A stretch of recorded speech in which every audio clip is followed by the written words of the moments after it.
Good afternoon, everyone. We are now looking at Learning Unit 2. So we're now looking at Learning Unit 2. And as we look at Learning Unit 2,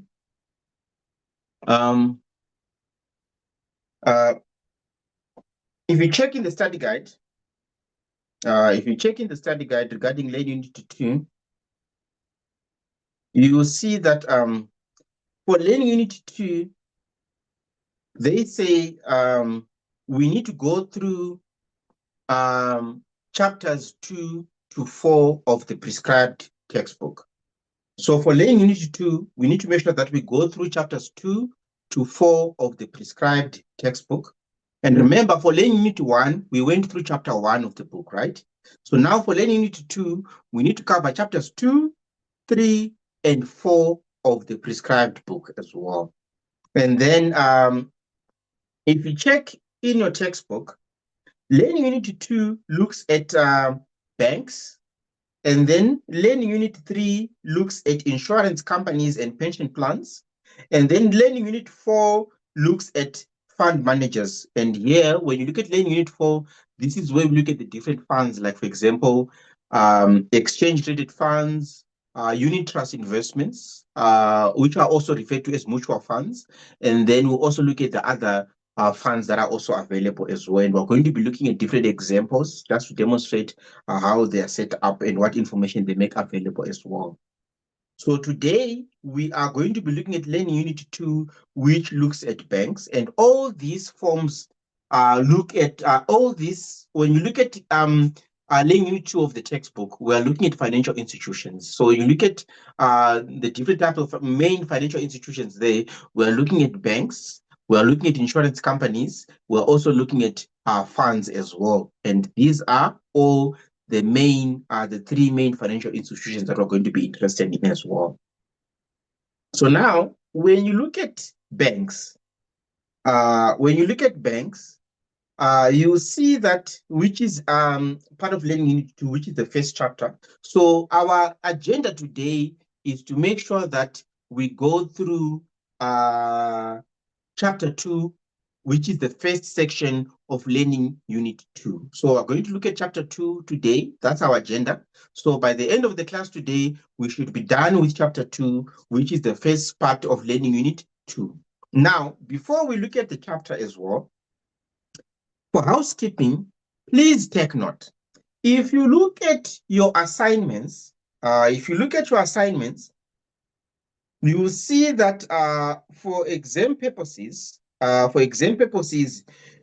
are different assignments that you need to make sure that you look at as well. So there are different assignments that you need to make sure that you look at, and there are 4 assignments that you need to look at, which are allocated for you to make sure that you cover for Rsk4803. And assignment 1, assignment 2, and assignment 4 are quiz assignments. Now, and assignment 3 is a written assignment, right? So which means for assignment 1, assignment 2, and assignment 4, since they are quiz questions, how they structure these quiz questions is that for each student, they give you a unique question for each student as well. But what we have done so far is that we already have a database of question and answers that we have already compiled relevant for quiz 1, for quiz 2, and for quiz 4 as well. We already have a very comprehensive database of question and answers that are relevant for quiz number 1 all the way for quiz number 1, quiz number 2, and quiz number 4 as well. So how we are going to approach this assignment as well, I'll start making announcements on exactly during the course of the week, this coming week, on exactly how we are going to be approaching this assignment, quiz number 1 as well. Because quiz number 1, if I check at the schedule, quiz number 1 is due on the 18th of May. So quiz number 1 is due on the 18th of May. So during the course of the week, this week, I'm going to be starting to make announcements on exactly how we are going to be approaching quiz number 1 as well. So please expect an announcement on exactly how to approach quiz number 1, which also means that, please note, For those who are on the trial package, please take note that the trial package is meant to end today, but we're going to give you a grace period between today until end of day on Monday for you to decide whether you want to continue receiving our services from us, or you'd rather get or continue on your own or get service somewhere else as well. So because of this, please make sure that if you are interested in getting services from us between today until end of day on Monday, please make sure that you fill in the registration form. If you are not able to make your first payment today or any time between today and Monday, please communicate with the admin so that they can also take note of your payment arrangement that you are suggesting as well. Although normally we would expect you to start making a commitment on a monthly basis. If you're going to start making your first payment month end, you can go ahead and do that. But please make sure that you communicate with your admin on your different WhatsApp groups as well, so that you're able to get assistance with the registration as well. But if you are not able to make the first payment now, please communicate with your admin so that you can also propose a payment plan on exactly how you are looking to pay your first payment as well, so that they have it on record as well. So between now until Monday, for those who are not yet registered with us, please note that make sure that if you are interested in continuing having receiving classes from us, because we are going to be assisting you to go through the study units with assignments as well as with revision, which means it's everything that you need between now until you write your exams in Jan-Feb next year. Usually, the Rsk4805 exams are usually written sometime beginning of February as well. So please indicate to us so that we know on record exactly what your intentions are as well for those who are on the trial package as well. So also expect that during the course of the week, next week, we are going to be communicating with those students who are registered on exactly what is the approach that we're going to be using in assisting them when it comes to the assignments as well, so that we make sure that we start assisting the students with assignments as well. Every student has unique questions, so we do have a database that we use in assisting all the students as well. So please communicate with us regarding that. So today we are going to be looking at chapter 2, which is the first learning unit that which is under learning unit 2. So under learning unit 2, we are going to look at chapter 2 of the textbook, and our agenda is to complete chapter 2 of the back of the textbook, which looks at financial institutions and specifically banks. Now, when you look at learning unit 2,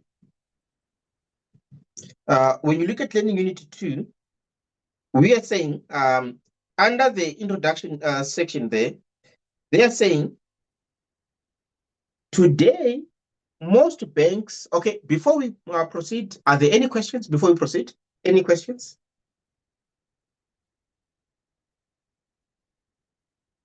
All right, so looking at chapter 2. Sorry, Reynolds.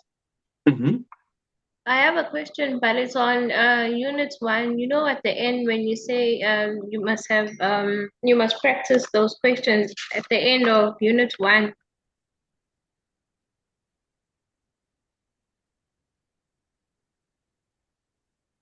Well, unit 1, remember unit 1, we're looking at risk and return, right?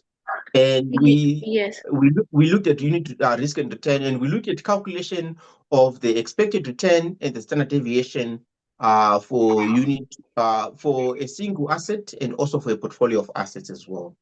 So yes.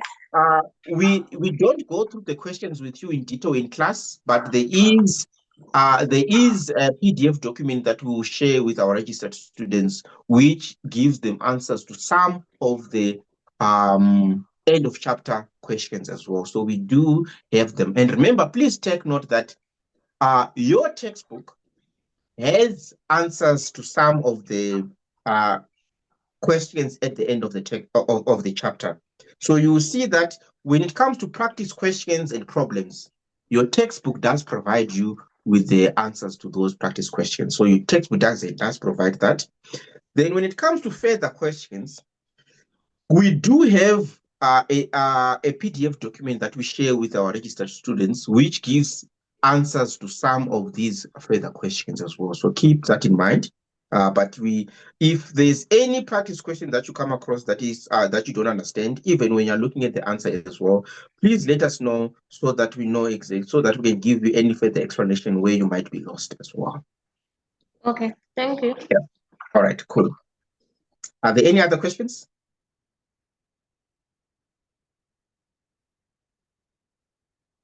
All right, looking at chapter 2, which is the first part of learning Unity 2 as well. They look at banks as one of the financial institutions that we're looking at in detail. And here they say, today, most large banks engage in both commercial and investment banking. Commercial banking involves, among other things, the deposit taking and lending activities we have just mentioned. Investment banking is concerned with assisting companies in raising debt and equity and providing advice on mergers and acquisition, major corporate restructuring, and other corporate financing decisions. Large banks are also often involved in securities trading, for example, by providing brokerage services. Then commercial banking can be classified as retail banking or wholesale banking.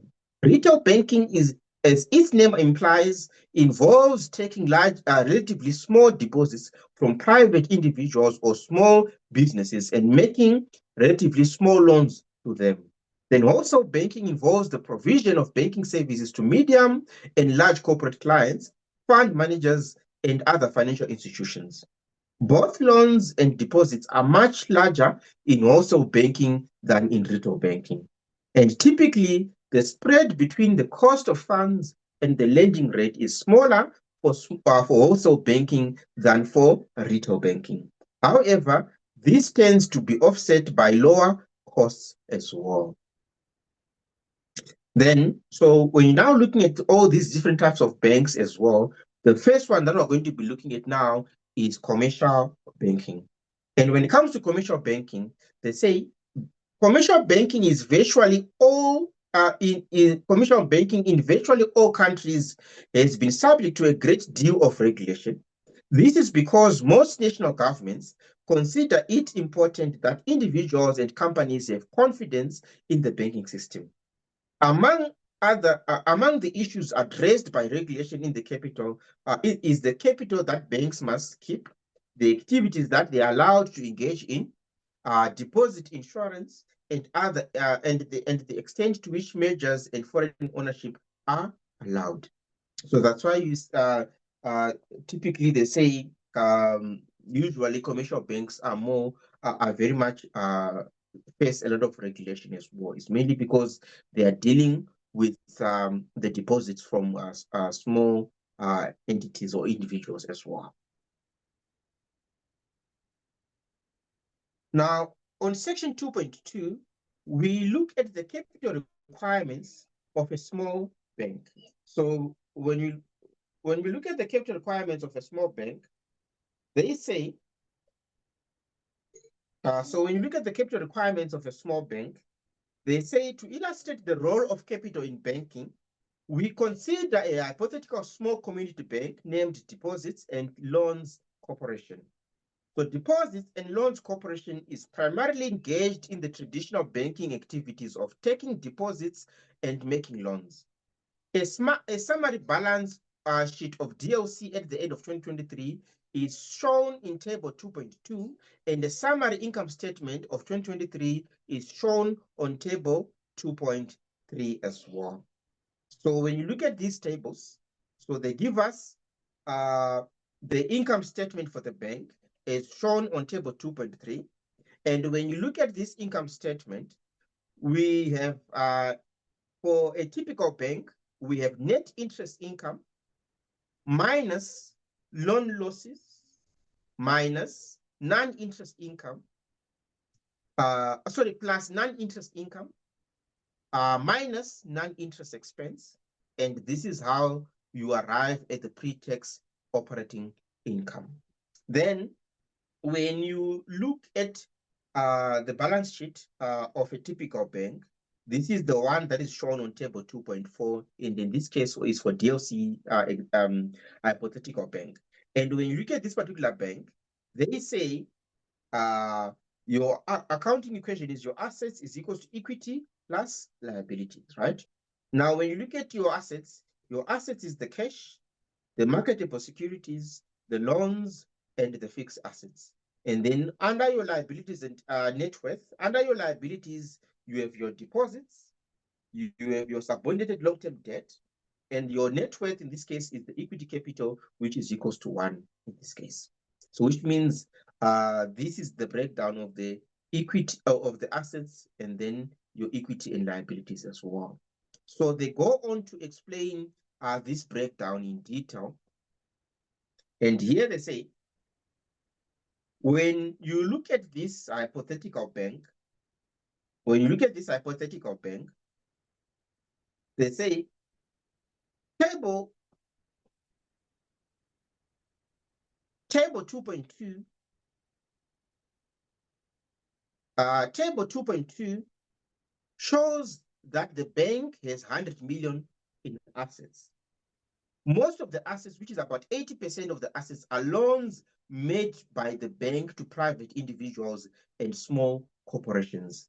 And cash and marketable securities account for a further 15% of the assets. And the remaining 5% of the assets is the fixed assets.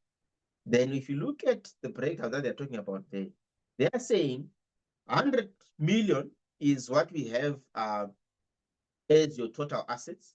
And remember, they are saying your loans remember, the loans is basically are those loans that are giving out to their customers. Like, for example, whether it's through bonds or short-term loans or long-term loans or whatever type of loan that they are giving out to their customers. So which means these loans that they are giving out to their customers, they are income generating in the sense that, remember, from these loans, they generate an income because they are able to earn an interest on them as well. Hence, the loans here are an asset to the bank. And they are 80 over 100 of the total assets of the bank, which is 80% of the assets of the bank.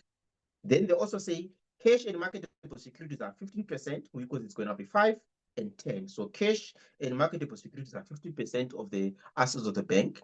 And then your fixed assets are 5% of the assets of the bank in that case. So are we on the same page when it comes to the breakdown of the assets of the bank? Any questions?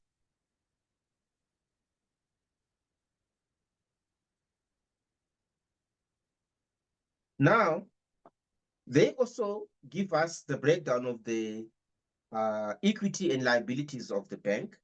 And when it comes to the equity and liabilities of the bank, they say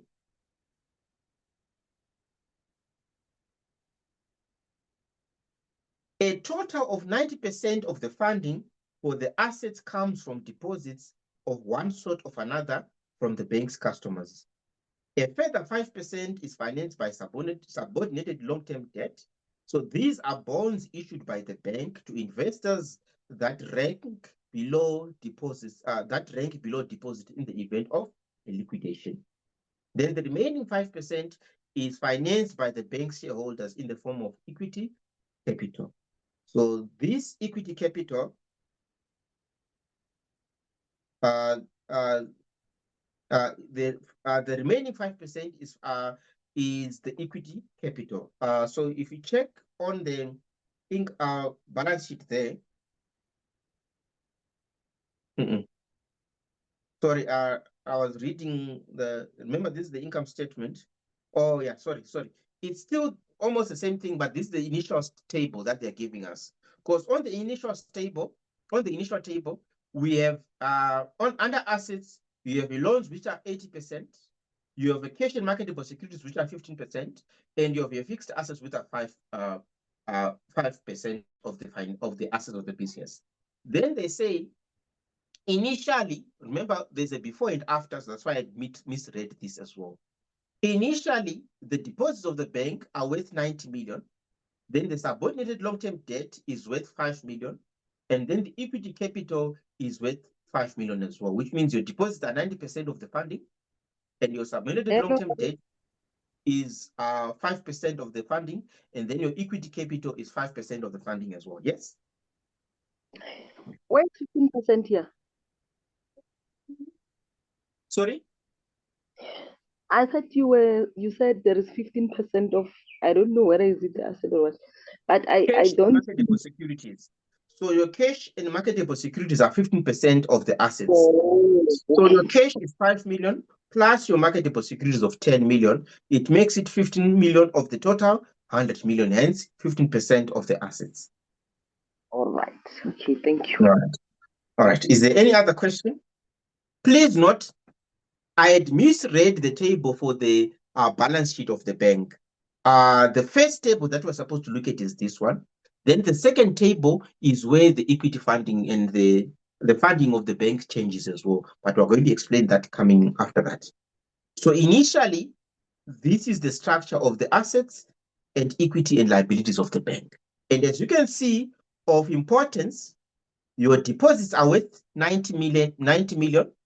Your subordinated long-term debt is worth 5 million. And initially, your equity capital is worth 5 million.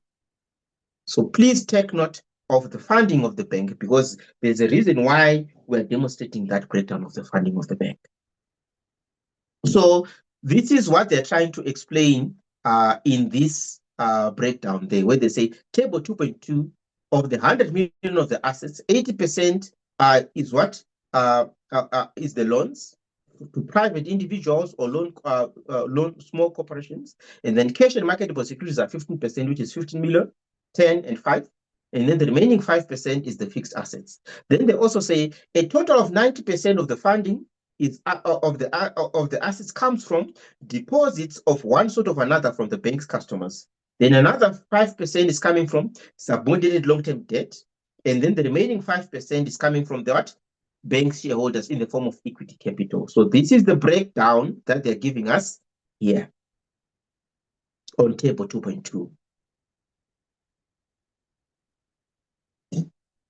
Now, looking at this table, they now go on further to say the equity capital consists of the original cash investment of the shareholders and earnings retained in the bank. Then they now say, after this, consider next the income statement for 2023 shown on table 2.3. So the table 2.3, this is the income statement that I've given you the rundown as well. So the first item on the income statement is the net interest income. This is the excess of interest earned over interest paid, and is 3% of the total assets. Remember, it's 3 million. Remember, our assets are worth 100 million, isn't it? So your net interest income in this case is 3 million of the total value of the assets, which is 100 million, and they say 3%. Then it is important for the bank to be managed so that the net interest income remains roughly constant regardless of the movements in interest rates of different maturities. So we'll discuss this in more detail in chapter 14. Then they say the next item is loan losses. This is 0.8% of the total assets for the year in question. Clearly, it is very important for management to quantify credit risk and manage them carefully. But however carefully a bank assesses the financial health of its clients before making a loan, it is inevitable that some borrowers will default. So this is what leads to loan losses. So which means the loan losses is basically the default by borrowers. So the amount that has been defaulted by the borrowers is basically what we're referring to as loan losses. And here they say the percentage of loans that default will tend to fluctuate from year to year within economic conditions. So it is likely that in some years default rates will be quite low, while in others they will be quite high. Then the next item, non-interest income, consists of income from all the activities of the bank other than lending money. So this includes fees for the services the bank provides for its clients. And in the case of DLC, non-interest income is 0.9% of the assets because it's 0.9 million. The final item is non-interest expense and is 2.5% of the assets in our example. This consists of all expenses other than interest paid. It includes salaries, technology-related costs, and other overheads. As in the case of all large businesses, these have a tendency to increase over time unless they are managed carefully. So banks must try to avoid large losses from litigation, business disruption, employee fraud, and so on. So the risk associated with these type of losses is known as operational risk and will be discussed in chapter 20. Now, based on the balance sheet and income statement that we've learned there, is there any question regarding the information that is given?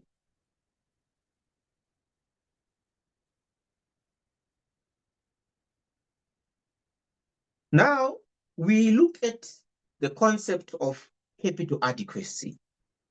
Remember, when you look at the concept of capital adequacy, when you go back to your balance sheet of the bank, what do we see?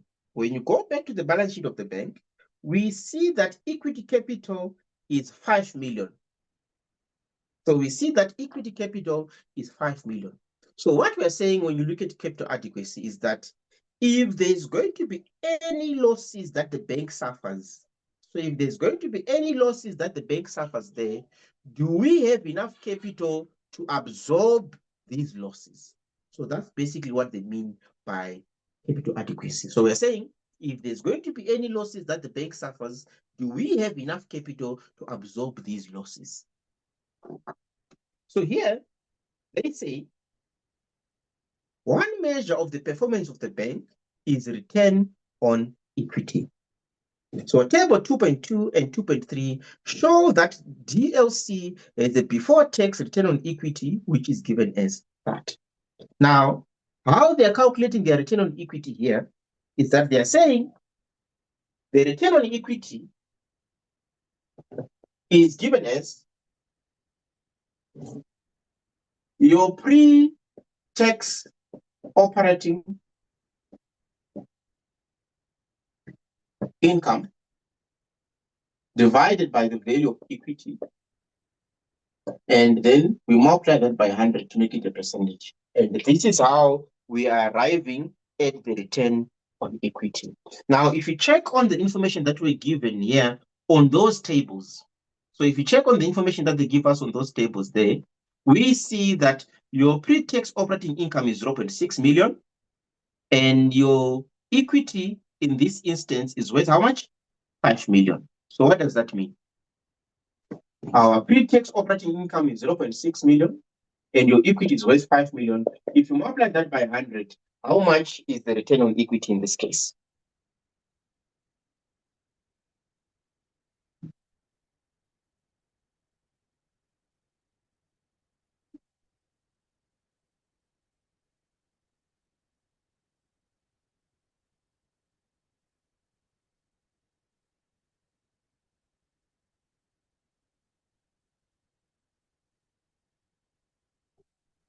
Million. So, no. Remember, it's 0.6 over 5 multiplied by 100. How much is the return on equity? It's a percentage. Remember, the reason why we're multiplying by 100 is because we're dealing with a percentage. 12%. 12%. So your return on equity in this case is equal to 12%. Are we on the same page? Any questions? Anyone lost?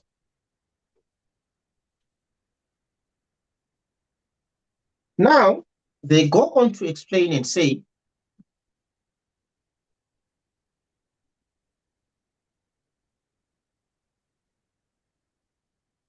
if this is considered unsatisfactory, so a return on equity, remember it's a profitability, right?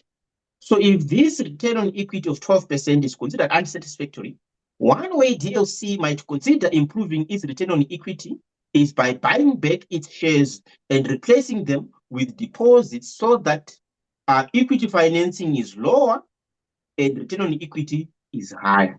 For example, if it moved to the extreme balance sheet in table 2.4, where the equity is reduced to 1% of the assets, and deposits are increased to 94% of the assets.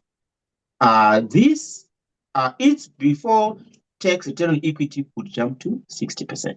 Now, they are now saying to increase profitability. So for them to increase profitability, right, which is the return on equity, what if they increase, remember the deposits were worth 90 million, isn't it? What if they borrow more money? So what if they get more money from depositors worth 4 million and use this money to pay back equity, which was, remember the equity was worth 5 million. Now, what if they get more money from depositors of 4 million and then they use this money to pay back or repurchase the shares worth 4 million? So if the equity capital was worth 5 million and they pay back, they repurchase shares worth 4 million, the equity capital is now going to be equal to 1 million. And the deposits are now going to be equal to 94. This is remaining the same. This is remaining the same. Are we on the same page when it comes to the structure there? Are we together? No, I think I got a bit confused. Please repeat. Let's look at our accounting equation. Our accounting equation is your assets is equals to equity plus liabilities. Right? Now, our assets are worth 100 million, right? Our equity is worth 5 million. And then our liabilities, we have deposits worth 90 million. And then we have the other low subordinated debt worth 5 million.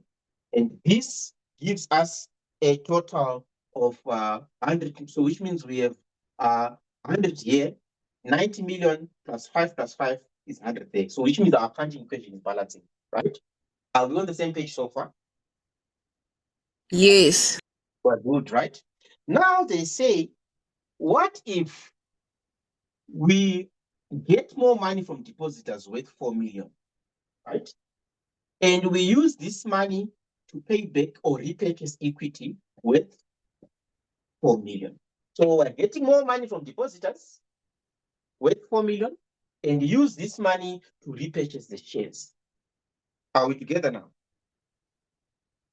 So this means when you look at this as well, it means that when you look at the breakdown of our assets and equity and liabilities, our assets are still worth 100 million. Sorry.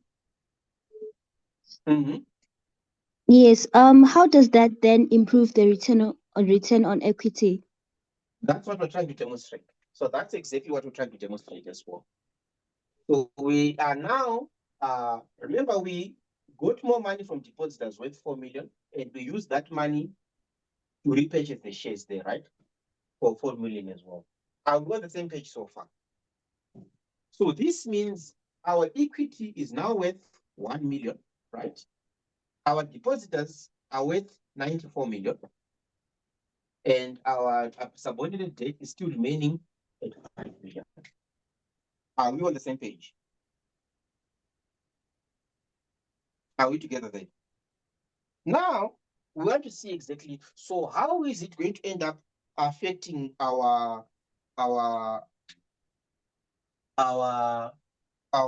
return on equity, right? So now, to see how it ends up affecting our return on equity, what does that mean? It means that our new return on equity in this case, so our new return on equity is going to be equal to our pre-tax income. Remember, our pre-tax income is 0.6 million. Our equity is now worth how much? 1 million. And if you multiply that by 100, how much would be our new return on equity?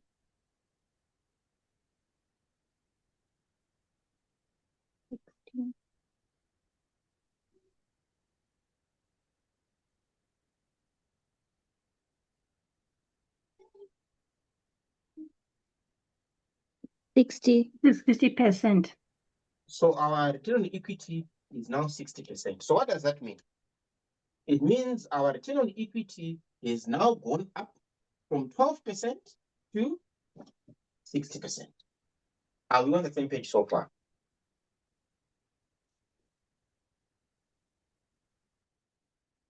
So this is the reason why, especially when you look at developed economies, right? There's always going to be that fight between regulation and deregulation of banks. It's mainly because when you look at the Basel Accords, it sets the minimum amount that the banks should maintain as equity. So it sets the minimum amount that the banks should maintain as equity, right? So which means instead of having equity worth 5 million here, the bank is now having equity worth 1 million only. Is anyone lost? Are there any questions? Yes, sir. Can you please go back to, can you please go back to where you minus 4 million? Yes. There. Where do we get that? Why do we Remember minus? we said we are going to ask, remember the 90 million is the money that we're getting from depositors in the bank, isn't it? Like people who are depositing money into the bank, right? We said if we are going to get more money from depositors worth 4 million, right? And use that money to repurchase the shares of the bank. So if we get more money, it means our depositors amount is going to increase. From 90 million, we're getting another 4 million from depositors. So our depositors are going to be worth how much? 94 million. Are we on the same page there so far? Any questions? Anyone lost? I We get want up to to that far now, yes. Sorry? We understand up to that far now that you are re-explaining, sir. So, yes. But this 4 million that we're getting from depositors, we are going to use it to, remember we have 5 million in shareholders we have shares worth 5 million, isn't it, right? So we're going to use the 4 million to repurchase some of the shares. So we're going to say to shareholders, for a certain number of shares that you have, we're giving you money so that you sell your shares back to the bank. That's what we're doing here. So which means in simple terms, we are raising 4 million here and using this 4 million to buy back the shareholder, to buy back the shareholding from the bank. So that instead of having shareholders worth 5 million, we are now only going to be having shareholders worth how much? 1 million, because we've bought back shares worth 4 million as well. In simple terms. Are we on the same page so far? Any questions? Rhinos, honestly, Mm-hmm. yeah, for me, I'm lost. Apologies, because I'm just thinking, how did we even get into this and the formulas? And I'm sorry, man, I'm lost. All right. Where exactly are you lost, so that I know exactly where to explain? Okay. So now, the return on equity. Mm-hmm. So there is what you call, that's a formula to calculate a return on equity, right? Yes. And then just below it, you have what's that? A is equal to equity plus loss. So that's where I'm a bit lost, completely lost. Are you with me on how we're getting this 12%? No, also that. Please note, where we're getting this return on equity, remember we're saying, if you check on our financial statement, we said our pre-tax operating income is 0.6 million, and this is how we got it. Are we together there? Right. And our equity is how much? Our equity capital is 5 million from table 2.2, right? Mm. So which means, as a formula, your return on equity is your pre-tax operating income over the value of equity. And we saw that the pre-tax operating income from our income statement was 0.6 million, and our equity is worth 5 million. So if you multiply that by 100, you get a return on equity worth 12%. So the bank's return on equity in this case is 12%, right? All right. Now we are saying, if the bank's return on equity is 12%, what if the management of the bank is not happy with getting a 12% return on equity? Now they want to try to boost that return on equity. So how they try to boost this return on equity, which is boosting, remember, banks always want to be more profitable, isn't it, right?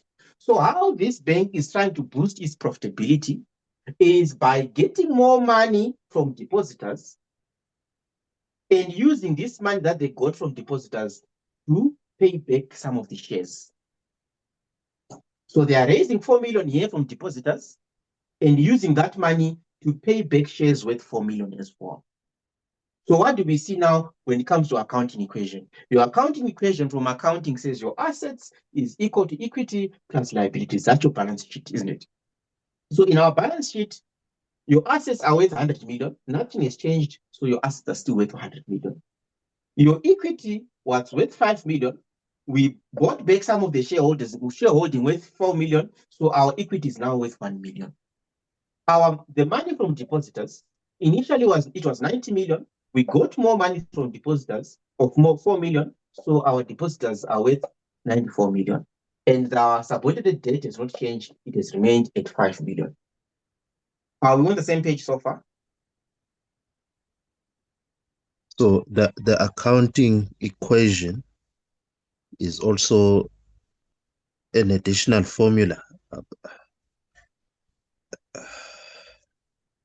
Okay. So sorry, man. Do you have a background in finance? Because if you did accounts or you did anything in finance, this is basically the background, the accounting equation that you usually learn when you're doing first year, second year, third year as well. So your balance sheet, perhaps that's if a you check challenge. on your balance sheet, right? If you check on your balance sheet, it does show you that on the left side of your balance sheet, which is your accounting equation, is basically showing you the breakdown of the balance sheet. Because on the left side of your balance sheet, this is where you have your assets. And on the right side of your balance sheet, this is where you have financing of those assets. And how are these assets financed? By equity and also by liabilities as well.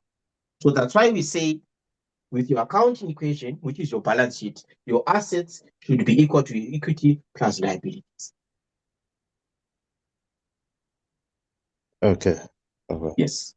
No, I don't have a background in finance. Sorry. Thanks.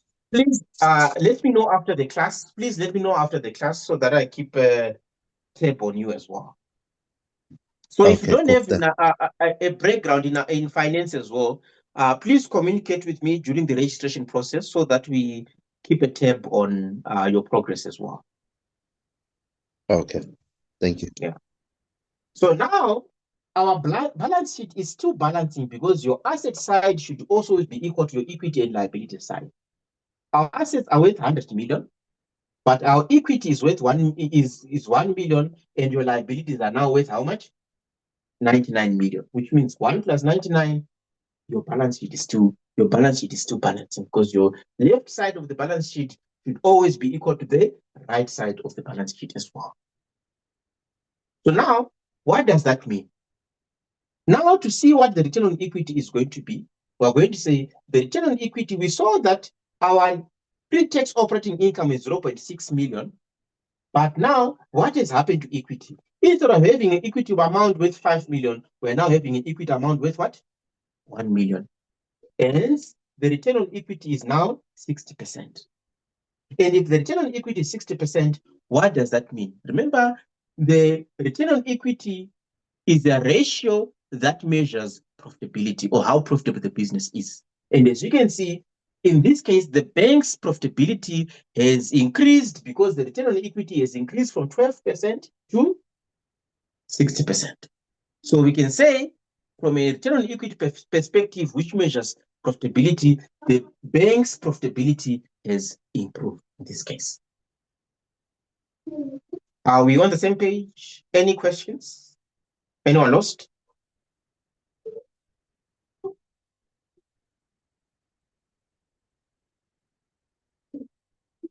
So this is what they're trying to demonstrate.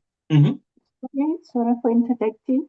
Just for interest, maybe if we can make a practical example of how they raise all the deposit into buying out the shareholders' shares. Remember, the deposits here, it's money that you as someone who opens an account. If you open an account with the bank, remember you put money into your account, isn't it? So that's what they are referring to as the deposits here. It's money where someone opens an account, or you as an individual open an account, or a company opens an account, and then the bank takes your money. So that's basically what they're referring to as deposits in this case. So it goes back to the practical examples of exactly how the bank deals with you. When you open an account, you deposit your money. These are the deposits that they're talking about here. So it can be a company or it can be an individual, depending on exactly what type of bank it is. Are we together there? Yes. Now, they are going on to explain. Yeah. Is there a question? It's not more of a question. It's more of the understanding of ROE. I think like we don't understand where the ROE comes from. Why are we even calculating it? Remember, as I said, the return on equity is a measure of profitability of the business. So it's a ratio that measures profitability of the business. So the return on equity is a ratio that measures profitability of the business. So that's why we use it as well. So here, please don't get confused here because they are using it for demonstrative purposes.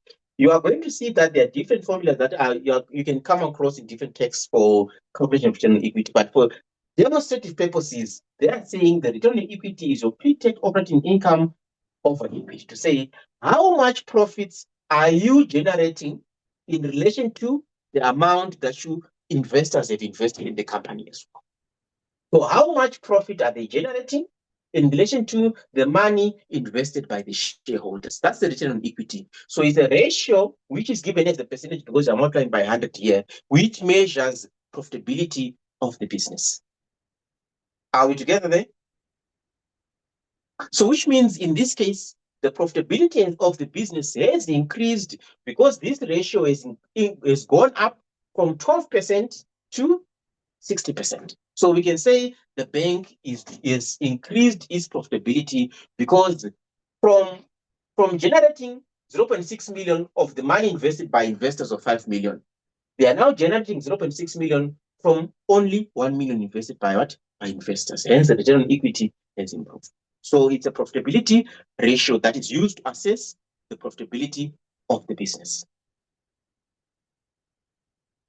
Are we together?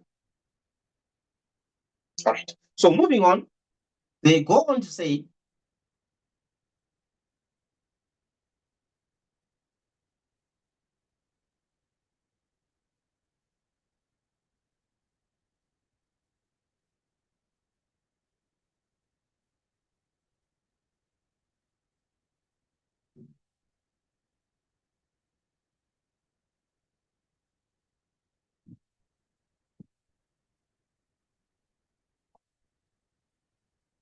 now,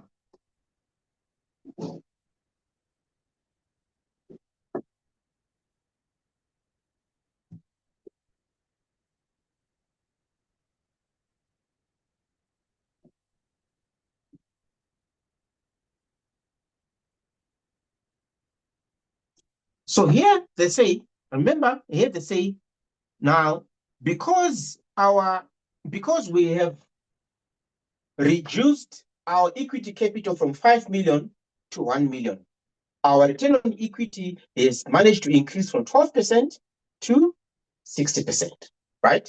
We understand there, right? Now they go on with the text and they say, how much equity capital does DLC need? So now the question becomes, how much equity capital does DLC need? This question can be answered by hypothesizing an extremely adverse scenario and considering whether the bank will survive, suppose that there is a severe recession and as a result, the bank losses rise by 3.2 million of assets to 4% next year. So which means in this case, remember, if you look at your income statement, we said our net interest income was 3 million. Our loan losses are 0.8 million. So they are saying these loan losses, what if they increase? What is going to be the effect on our pre-tax operating income? And what is going to be the effect on return on equity and capital as well? So to demonstrate this, I'm going to show this side by side. Remember we said here, we're going to look at after the change, and then you look at before. Right? Now, looking at this, we're going to say we have net interest income. We had net interest income, which was worth 3 million initially, minus loan losses, which are worth 0.8 million.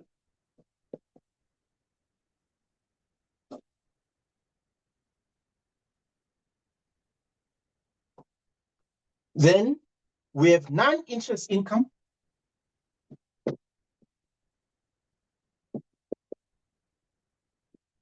which is worth 0.9 million. And then we have non-interest expense,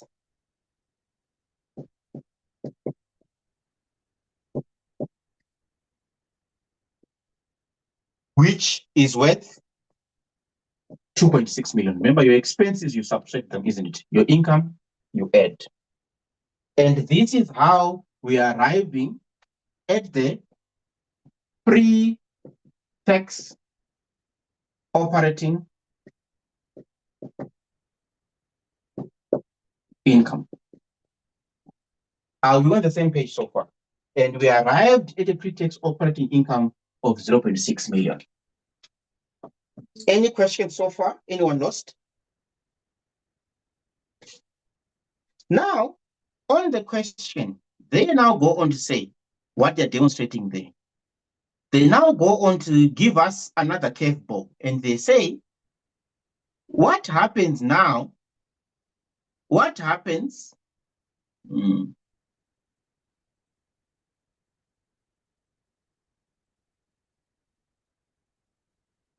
Remember, they say, suppose that there is a severe recession, and as a result, your bank losses rise by 3.2% of assets to 4 million next year. So your bank losses here, your loan losses, they are, remember initially they're 0.8 million. What if we suffer another increase of our loan losses increase by 3.2%? So if our loan losses increase by 3.2 million, initially there was 0.8 million. Now they are going to increase, the change is going to be an increase in loan losses of 3.2 million, which means in the new scenario, our loan losses are now worth 4 million. Holding that everything else remains the same, what is going to be the operating income as a result? So this is where the change is going to come from, where our loan losses initially were 0.8 million. They are going to increase further by 3.2 million, which means our loan losses are now going to be how much? 4 million. Are we on the same page regarding the change there? Now, if everything remains the same, it means our net interest income remains at 3 million. Our non-interest income remains at 0.9 million. our non-interest expense remains at 2.5 million. If that is the case, how much is going to be our operating income? So how much is going to be our pre-tax operating income?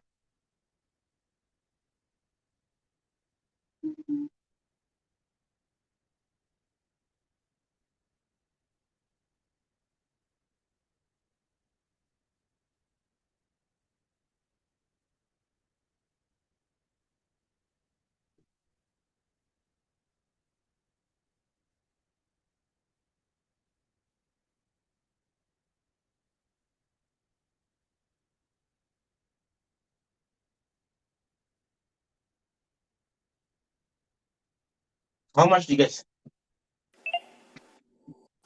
2.6. So our pre-tax operating income is a loss of 2.6, isn't it? So our pre-tax operating income is a loss of 2.6. Are we on the same page so far? Any questions? Anyone lost?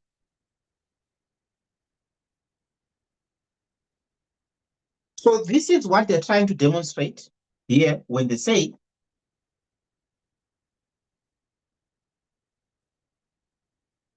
the result will be a pre-tax net operating loss of 2% of assets.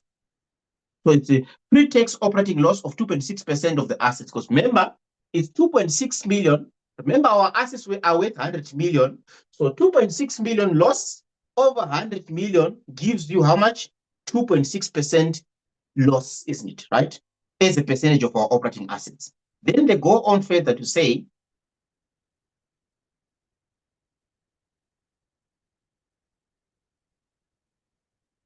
now, so we have a loss of minus 2.6 million, right? Then assuming a tax rate of 30%, this will result in an after-tax loss of about 1.8% of the assets. So if your tax rate is 30%, what is going to be your after-tax profit, right? Now, what do we know? When you look at your income statement, we are saying if your operating income is your earnings before interest and tax. So it's your earnings before interest and tax. So they are saying if your taxes are 30%, so if your taxes are 30%, what would be your after-tax profit? So what would be your after-tax?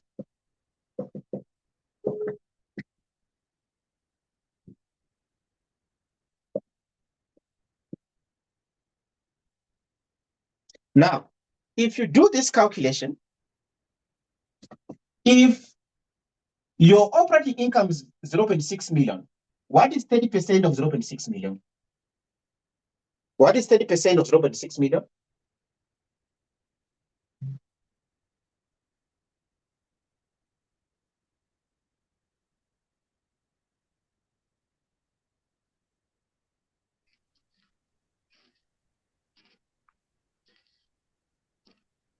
How much do you get? 0.2. You should be able to get 0.18. 0.1. You should be able to get 0.18. And your pre-tax operating income minus your taxes of 0.18, how much is your after-tax income? So your pre-tax operating income minus your taxes, because remember your taxes is an expense to you, isn't it? So your pre-tax operating income minus your taxes, how much is going to be your after-tax income? 0.42. So your after-tax income is going to be 0.42. Now, if your taxes are at 30%, right? If your pre-tax operating income is a loss of 2.6 million, what is 30% of a loss of 2.6 million?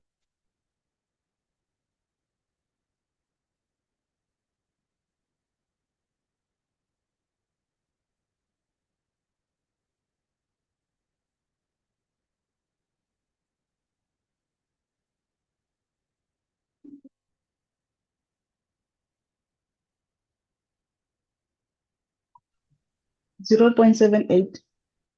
So it will be 0.78. Now, from an accounting perspective, when you make a loss, right? So when you make a profit, SARS is going to tax you on that, isn't it? So when you make a profit, SARS is going to tax you on that, hence your net profit becomes less, isn't it, right? When you make a loss, in simple terms, when you make a loss, SARS is going to refund you through their tax concessions there. So when you make a loss, SARS is going to refund you through their tax concessions there. So a loss, it means your tax income is going to be a positive amount. Why is it a positive amount? Because when you make a loss, SARS in simple terms is going to refund you for those losses that you suffer because of the tax concessions, right? So which means in this case, when you make a loss, your tax is going to be a positive amount, and how much is going to be your after-tax income? So how much will be the resulting after-tax income?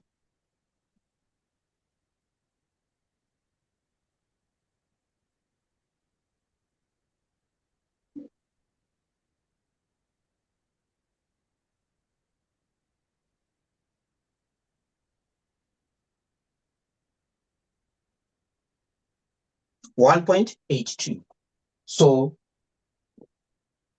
your net loss is going to be 1.82. And in the textbook, they are rounding off this figure to minus. So they are rounding off this figure to 1.80. So in the textbook, they are using a rounded figure, which is 1.80. So in the textbook, note that they are using 1.80, although we're getting 1.82 when we're doing an exact calculation there. Are we on the same page? Any questions? Anyone lost? Sorry, I missed how we got to 0.78. I'm okay with everything else, but I got lost there. 30% of your pre-tax income gives you your tax implications. Okay, all right. Thank you. All right. Any other questions? Rhinos, when I was going through this video yesterday, the pre-tax income, it was 0.24. So now the network just threw me out. I don't know how did you get this 0.18 because of it was 0.24. Maybe it was a typo, but I took a picture from yesterday, from the video from last year. Maybe it was a typo from the previous year, but use this figure that I'm giving you. Oh, okay. Because like remember, 30% of 0.6 should give you 0.18. 30% of 0.6. Okay. Yeah. All right.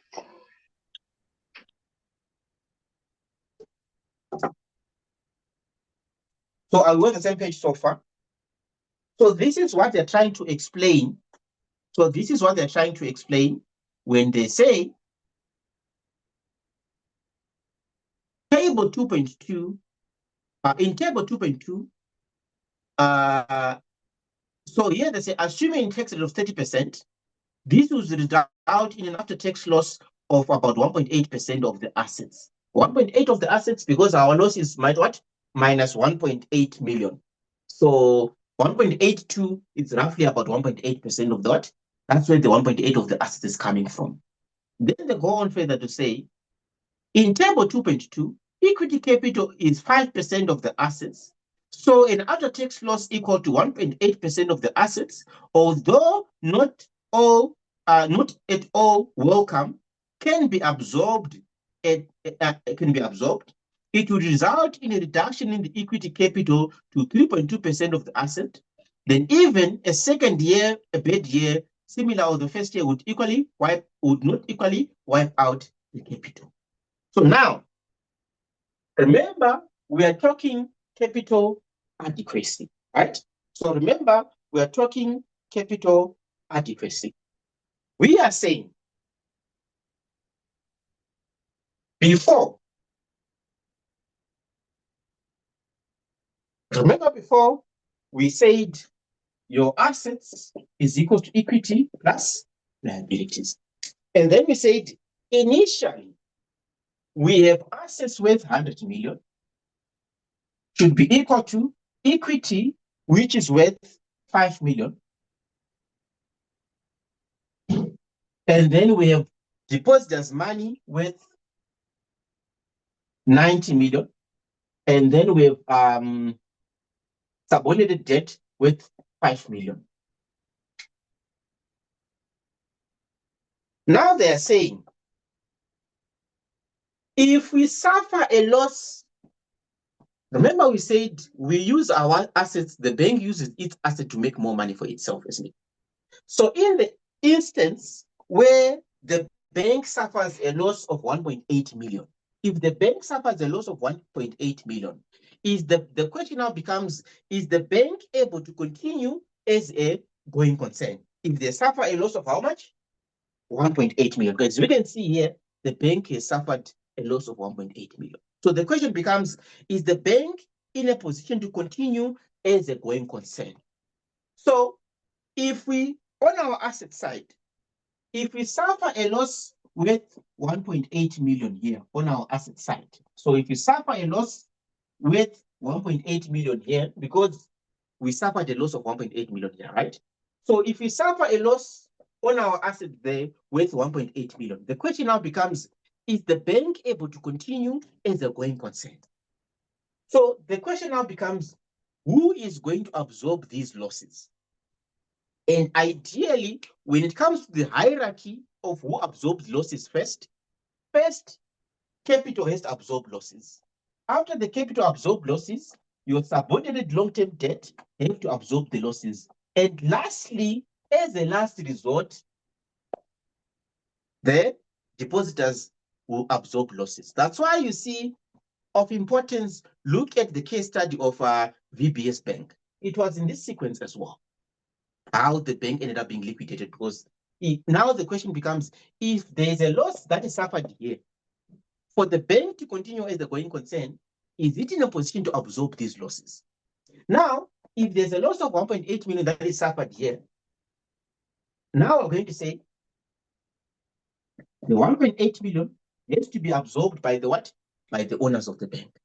Now, if the owners of the bank absorb these losses of 1.8 million, now the question becomes, is the bank able to continue as a going concern? How do we check to see if the bank is able to continue as a going concern? We're now going to see what is going to be the new balance sheet. And the new balance sheet is going to be something like this. The new balance sheet is now going to be 100 million minus 1.8. How much do you get?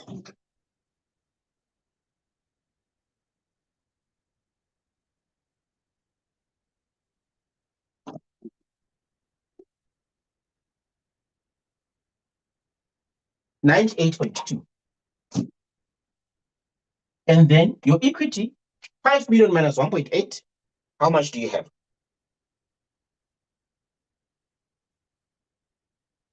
$3.2. So your equity is going to be worth 3.2 million. And your depositors are worth 90 million.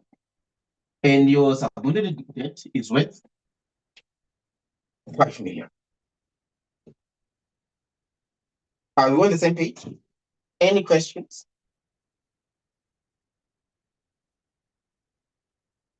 So what does that mean?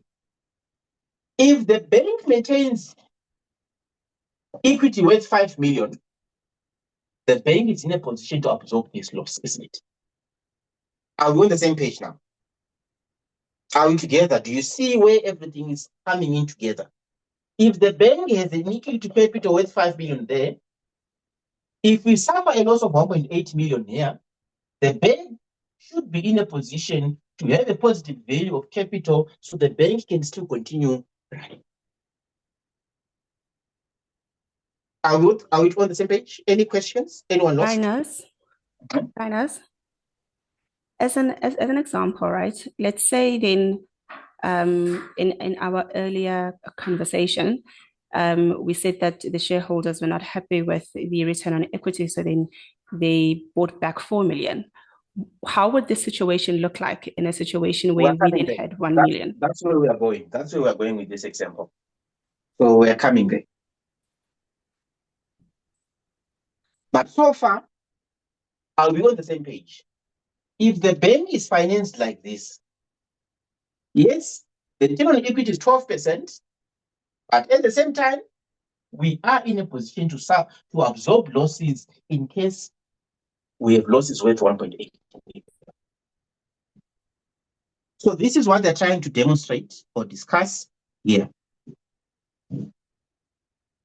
So here, this is why they say in table 2.2, equity capital is 5% of assets. So an after-tax loss equal to 1.8% of the assets, although not at all welcome, can be absorbed because there's going to be enough equity capital to absorb that loss worth 1.8 million. So it would result in a reduction of the equity capital to 3.2% of the assets, as we have seen here, that the equity capital is now going to be 3.2 million. So even a second bad year, similar to the first, would not wipe out equity out of the company, or would not totally wipe out the equity as well, because even in the second year, and we suffer another loss worth 1.8 million. We are remaining with 3.2 million. Even we suffer another 1.8 million loss as well, we are still able to have a positive value of what? Of equity.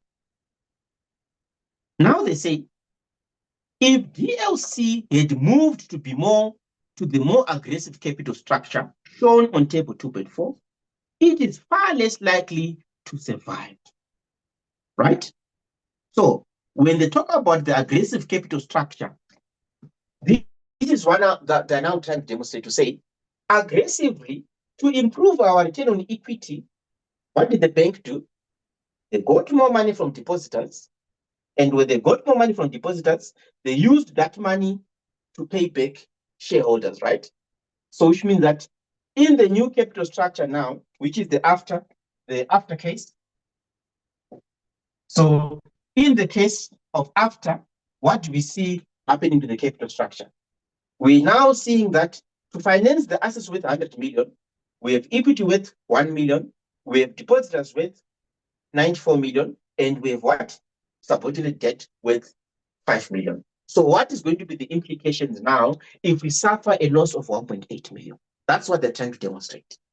Now, we know that our accounting equation should be your assets is equal to equity plus liabilities. Now, the new capital structure is such that our assets of 100 million, how are these assets financed? They are being financed with 1 million in equity, and they are also being financed with 94 million in subordinated long-term debt, and they're also being financed by 5 million in, they're financed 94 million in depositors' money, and then 5 million in what? Subordinated long-term debt. Are we on the same page so far?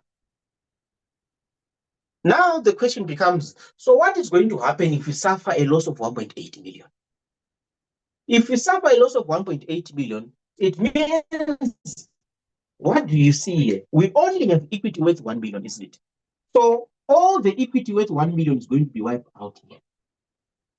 And furthermore, subordinated long-term debt is also going to be wiped out to cater for the extra 0.8 million. So to cater for the extra 0.8 million, the subordinated long-term debt is going to be wiped out as well, so that we cater for this loss of 1.8 million. So now the question becomes, so what happens to our accounting equation? Now our accounting equation is going to be such that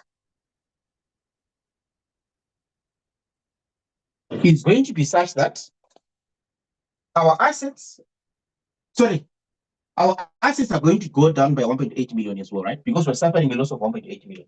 So our assets are going to go down by 1.8 million. And who's going to absorb these losses when it comes to the financiers of the business? 1 million is going to be catered for by the equity holders, and the other 0.8 million is going to be catered for by the what? Subordinated long-term debt. Because remember, when it comes to the priority, we get money here, we get money there. As a last resort, we get money from the depositors, right? So which means our new accounting equation becomes, here it's 98.2 million. Here, our equity is now going to worth 0. Our 94 minus 5, 94 million is going to be our depositors. And what is going to be the value of our subordinated long-term debt? Initially, it was 5 million. Now there's going to be a loss absorbed of 0.8 million. 4.2. 4.2. So it's now going to be 4.2 million. So do you see now that the going concern of the bank is going to be at risk? Because there's no finance, there's no equity available.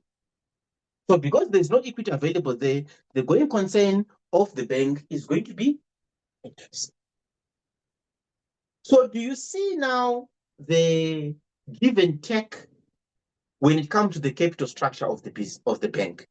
To say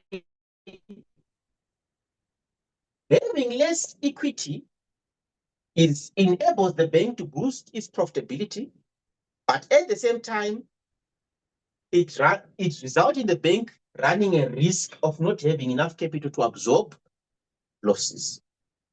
So remember what we said about risk-return relationship in chapter 1. We know that it's always going to be a seesaw. When risk increases, when you're pursuing expected return, risk also increases. And we saw that in chapter 1 of the textbook. When we're pursuing a higher expected returns there, risk increases. And this is what we're saying. In pursuit of higher expected returns, the risk also increased to the bank as well. Are we on the same page? Any question? Anyone lost? Remember, the after part is where we are saying you suffer a loss of 1.8 million here. And when you suffer a loss of 8 million here, what is going to be the effects on your accounting equation?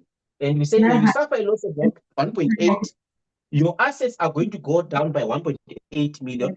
But who's going to absorb these losses? There's going to be the 1 million is going of the 1.8 million, 1 million is being absorbed by the owners of the business, which means the other 0.8 million of this loss is going to be absorbed by the subordinated long-term debt. So that's basically the after part. Yes, is there a question?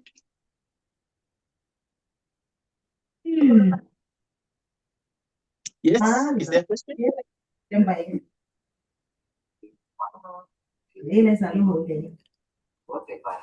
Please put your microphones on mute unless you are having a question to ask. Please put your microphone on mute unless you have a question to ask. Yes, is there a question? Reynolds? Yes? Okay, Okay, just give me 1 second. Give me 1 second. question. Give me 1 second. Give me 1 second. All right, if you have a question, please ask. Please ask the question. You can unmute and ask the question. Mine is just a general question as to does the bank have a structure to collect deposits, or it just happens by chance that there are more deposits? Look at it practically. How does the bank get more deposits? Practically. Capitec Bank, Standard Bank, FNB, Africa Bank, how do they get more deposits? Remember those people who go to your malls and then they ask you to open an account? And then they say, please, you can open an account with us, and this is what the benefits and what. And then when you open an account, you're going to be putting more money into your account, isn't it? The money that you're putting into your account, that's the deposit that they're talking about. Are we together there? Or when you have to wait, okay, maybe Capitec Bank, you have to wait in long queues. It's either you're waiting money to deposit your money into your account, or you're waiting to withdraw money in your account. So we're talking about the instance where you are putting money into your personal account. Like, for example, if you're putting money into your personal account, or if you're putting money into your business account, that money that you're putting there is basically what we're referring to as deposits. All right, thank you. Reynolds? Yes? Yes. In the exam, how do I determine the losses? As you, in your equity there, you gave, especially not in equity. I think it's asset equals to equity and liabilities. That 1.8 loss, how do we share it? Or what criterion do we use to share it between the the two liabilities, the deposit In this and instance or in this instance? On the other side, in the after instance. Yes. How do you share that? When it comes to risk to the financials of the business, there are different layers to who has more risk and who has less risk, right?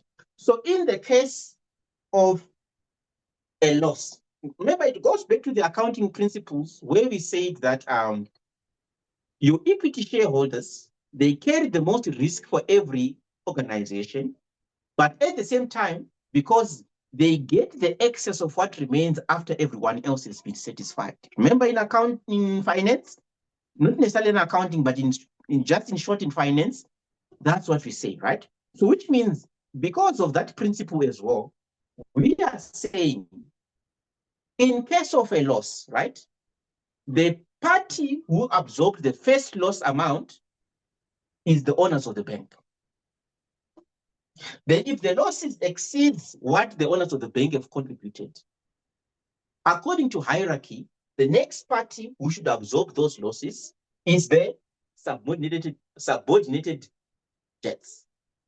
Then if the full amount is absorbed there, as a last resort, that's when the depositors are going to be affected. So that's why I'm intentionally putting it in this sequence as well. Look at it carefully. It's the same thing that happened with this VBS Bank. They followed the same sequence here as well. Remember with the VBS Bank, the bank suffered losses. And when the bank suffered losses, the reason why the bank was not able to continue running, why? Because the losses were more than the money that was contributed by the owners of the bank.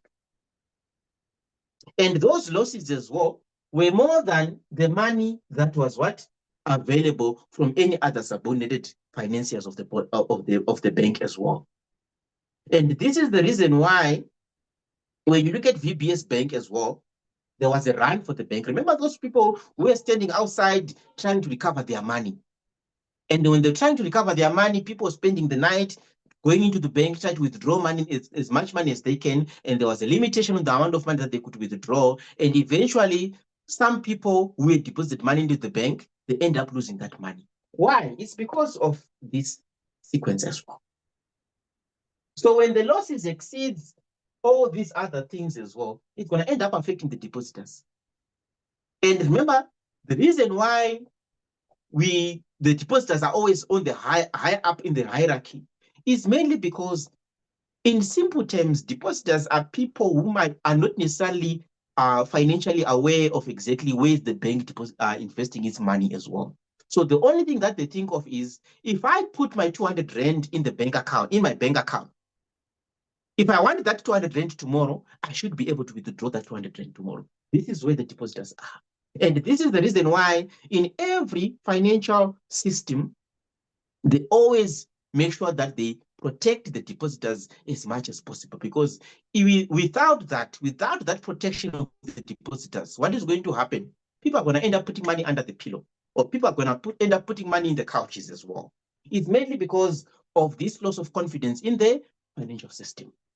So because of this is the reason why we're saying that we now, there's going to be that friction between bank regulation and bank regulation, where now the banks are going to be told that. So where this whole discussion is coming in is where we are saying, by regulation, when you now look at we're going to look at it in a bit more remember, now we are just being introduced to this concept. This is very much linked to the Basel Accords, which we are going to do later on.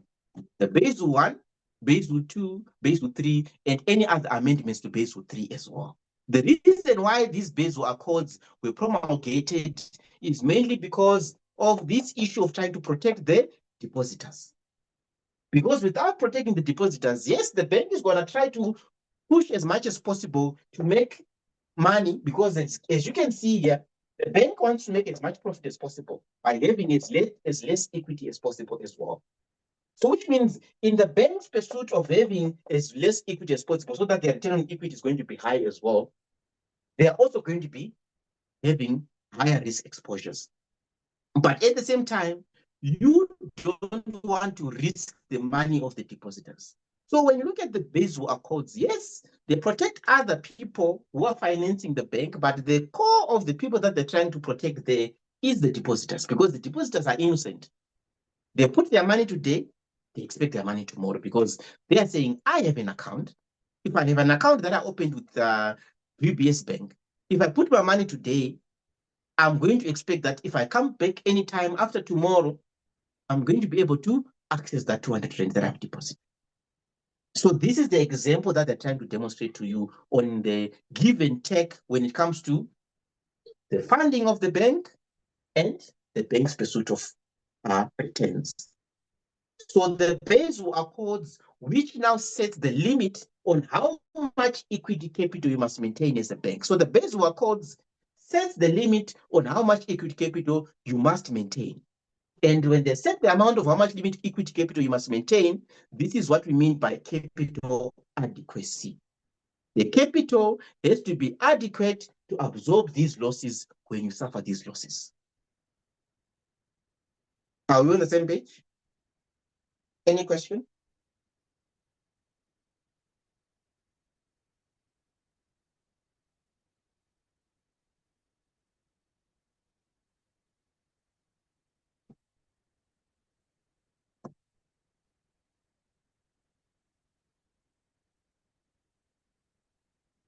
So, to finish this section, this is why they go on to say, so to finish this section, this is why they go on to say, if DLC moved to the more aggressive capital structure shown in table 2.4, which is the one that was saying the second one, the after one, it is far less likely to survive. 1 year where the losses are 4% of the assets would totally wipe out the equity capital, and the bank would find itself in serious financial difficulties. So it would no doubt try to raise additional equity capital, but it is likely to find it very difficult when in such a weak financial position. So it is possible that there would be a run on the bank, just like VBS Bank, where all depositors decide to withdraw funds at the same time, and the bank would be forced into liquidation. If all assets would be liquidated for book value, the long-term debt holders would be likely to receive 4.2 million rather than the 5 million. And the depositors would be repaid in full. So clearly, it is inadequate for a bank to have 1% of its asset funded by equity capital. Maintaining equity capital equal to 5% of the assets, as in table 2.2, is more reasonable. So as we shall see in chapters 25 to 27, which is where we are going to be looking at the evolution of the Basel Accords, which sets the minimum amounts that you must maintain as capital. So the Basel Accords is what we're going to be looking at between chapter 25 to 27. So here they say, as we shall see in chapters 25 to 27, bank regulators have tried to ensure that the capital a bank keeps is sufficient to cover the risks it takes. The risks include market risk, credit risk, and operational risk. And we're going to look at these risks in detail when we look at the evolution of the Basel Accords. Are we on the same page?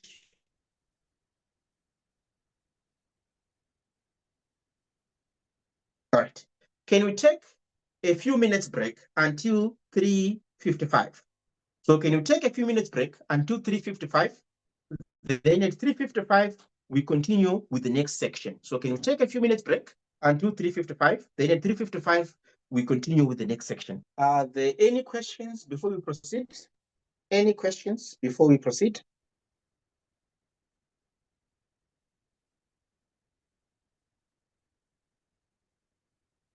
Are there any questions before we proceed? All right. The next section, we look at deposit insurance. So here they say, to maintain confidence in banks, government regulators have, in many countries, have introduced guarantee programs. These typically insure depositors against losses up to a certain level. So looking at it historically from the perspective of US as well, they say between 1980 and 1990, bank failures in the US accelerated. There were several reasons for this. One was the way in which banks managed interest rate risk, and we'll talk about it in chapter 14. Another reason was the reduction in oil and other commodity prices, which led to many loans to oil, gas, and agricultural companies not being repaid. A further reason for the bank's failure was the existence of deposit insurance allowed banks to follow risky strategies that would not otherwise be feasible. For example, they could increase their deposit base by offering high interest rates of interest, offering high rates of interest to depositors and use the funds to make risky loans. So without deposit insurance, a bank could not follow this strategy because its depositors would see that the bank was what the bank was doing and decide that the bank was too risky and withdraw their funds. So with deposit insurance, it can follow the strategy because depositors know that if the worst happens, they are protected by the FDIC, which is the it's basically the regulators that also basically, it's a commission that basically monitors the banks as well. So this is an example of what is known as moral hazard. We will talk about moral hazard further in chapter 3. It can be defined as the possibility that the existence of insurance changes the behavior of the insured party. So the introduction of risk-based deposit insurance premiums has reduced moral hazard to some extent. Now, when you look at the concept of deposit insurance, this is where they are saying, remember here, we were saying that in the case of a loss, like what we saw with the VBS Bank as well, the equity was wiped out, the other subordinated debt was wiped out, and then the depositors also ended up being affected as well because their losses were too big, right? Now they're saying to protect the depositors, this is why they now introduced the concept of what? Deposit insurance. Now, if you look at it from a South African perspective, deposit insurance was introduced around 2024. That's when deposit insurance was introduced. The paper was around 2021, 2022, somewhere there. And then deposit insurance was introduced around 2024, where banks are now required to have that deposit insurance for their clients. And remember, how it works is the central bank is the one that manages it, and make sure that there's what deposit insurance on the clients of the banks as well. So there's a brochure that I downloaded as well, which there's a brochure that I downloaded from, I think it's from FNB, which basically just shows exactly how this deposit insurance works as well. Because remember, in South Africa, the concept of deposit insurance was introduced in 2024. That's when it was implemented for the banks as well. So how it works, please note that this is just to give you additional information for you to understand. It's not something that I would say they are now going to ask you in detail and start asking you in detail about the issue of the deposit insurance. It's just for you to understand that there is something that was done by the Reserve Bank regarding the issue of deposit insurance, especially when you look at what happened with the VBS Bank as well.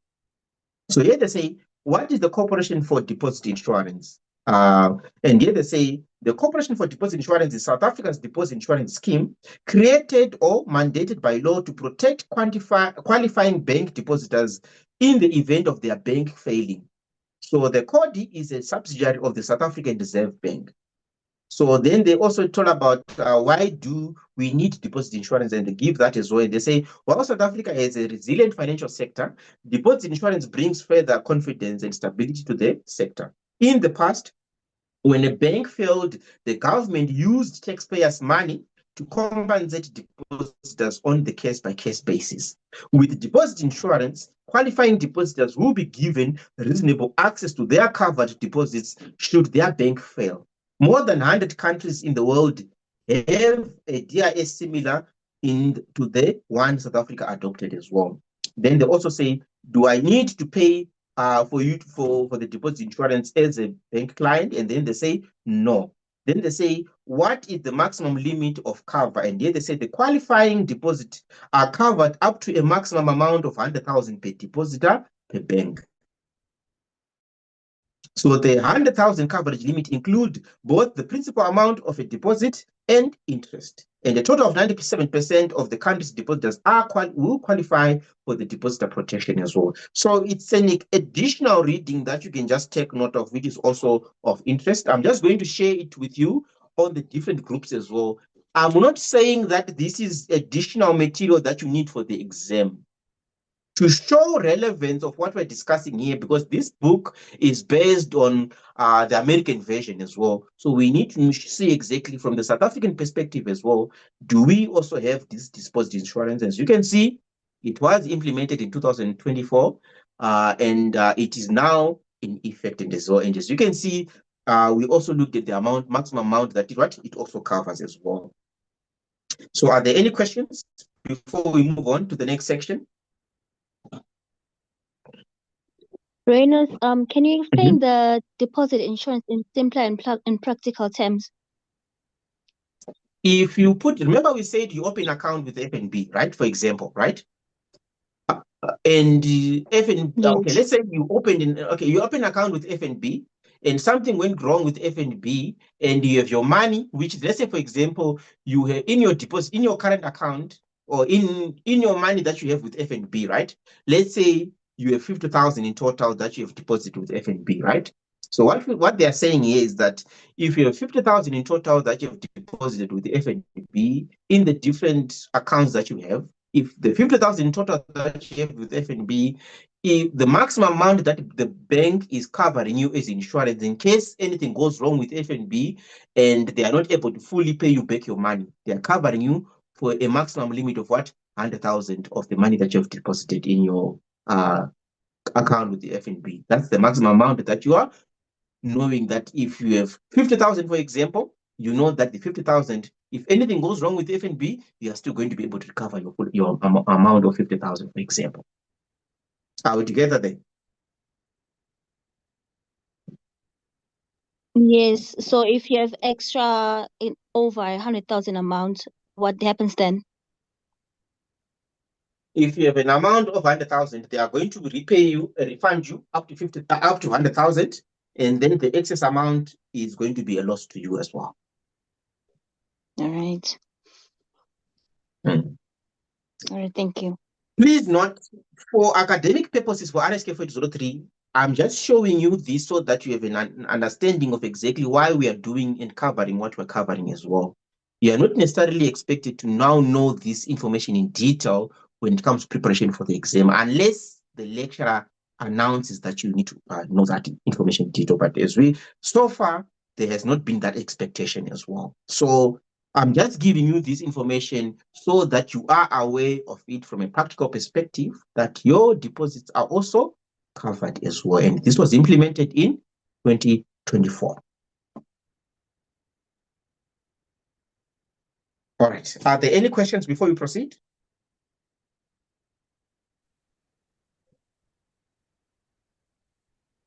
Moving on to the next section, they look at investment banking. Now, remember we looked at commercial banking, right? It's one arm of the bank. Now we're going to be looking at investment banking as well as another arm of the banking as well. And here they say, the main activity of investment banking is raising debt and equity financing for a corporation or governments. This involves originating the securities, underwriting them, and then placing them with investors. So in a typical arrangement, a corporation approaches an investment bank, indicating that it wants to raise a certain amount of financing in the form of debt, equity, or a hybrid instrument, such as a convertible bond. Remember, when they talk about a convertible bond or hybrid instruments there, a hybrid instrument is an instrument. Remember, we said your assets is equity plus liabilities, right? An example of a liability is basically when a company issues bonds, right? When a company issues bonds, that's an example of a liability. So a convertible security is a security that can be converted into equity. So any security that can be converted into equity, whether it's preference shares or whether it's bonds, a convertible security is a security that can be converted into equity or equivalent equity. So in this case, if it's a convertible bond, it's a bond that can be converted into equivalent equity capital as well. So here they say the securities are originated complete with legal documentation itemizing the rights of the security holder. A prospectus is created outlining the company's past performance and future prospects. The risks faced by the company from such things as major lawsuits are included. There is a roadshow in which the investment bank and senior management from company attempt to market the securities to large fund managers. A price for the securities is agreed between the bank and the corporation. So the bank then sells the securities to the market.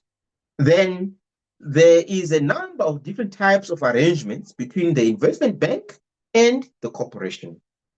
Sometimes the financing takes the form of a private placement in which the securities are sold to a small number of large institutional investors, such as life insurance companies or pension funds, and the investment bank receives a fee. So that is in the case of a private placement. So with the private placement, they are saying we are going to sell, we are going to issue these shares, right? And we are going to sell these shares for you. And for selling these shares on your behalf, we are going to be charging you a commission, which is a fee. Then they also say, on other occasions, it takes the form of a public offering where the securities are offered to the general public. So which means with the initial public offering, this is where the investment bank now makes these securities that are being issued by the available to anyone or any investor who would be interested. Remember, with the private placement, specific investors, and with the initial public offering, it's securities that are going to be sold to what? In this case, it's going to be shares that are going to be sold to anyone who's interested in buying the shares of the organization. Then they also say a public offering may be on a best efforts or firm commitment basis. In the case of a best efforts public offering, the investment bank does as well as it can to place the securities with investors and is paid a fee that depends to some extent on its success. Then in the case of a firm commitment public offering, the investment bank agrees to buy the securities from the issuer at a particular price and then attempts to sell them in the market for a slightly higher price. It makes a profit equal to the difference between the price at which it sells the securities and the price it pays the issuer. If for any reason it is unable to sell the securities, it ends up owning them itself. Then the difference between the two arrangements is illustrated by example 2.1. To understand this firm commitment and best efforts arrangement as well when it comes to initial public offering, right? They give us example 2.1. So for example 2.1, can you please read through the first paragraph and then we go through it together? So can you please read through the first paragraph and then we go through it together?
So in this example, they tell us that the bank has agreed to underwrite 50 million shares, right, by ABC Corporation.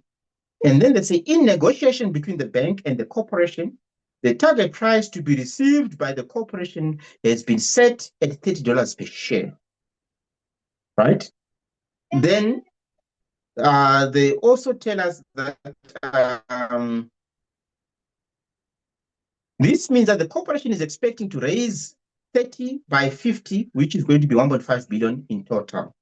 The bank can either offer the client a best efforts arrangement where it charges a fee of $0.3 per share sold, so that assuming that the shares are going to be sold, they're going to be earning that fee. And alternatively, it can offer a firm commitment where it agrees to buy the shares from ABC Corporation for $30 per share, right? So those are the two arrangements that are being considered. So now looking at this, we are saying there are two arrangements that are being considered. The best efforts arrangement, the best efforts arrangement,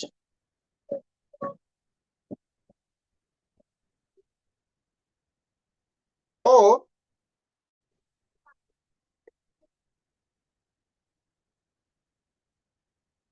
firm commitment arrangement. So it's either the best efforts or the firm commitment arrangement.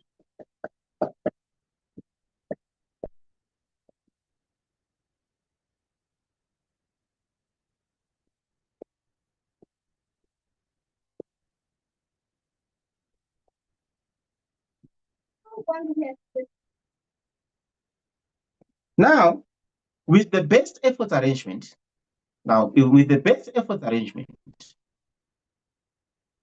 right? Now they go on to say, the bank is confident that it will be able to sell the shares, but is uncertain about the price. As part of its procedures for assessing risk, it considers two alternative scenarios. Under the first scenario, it could obtain a price of $32 per share, and under the second scenario, it could obtain only $29 per share.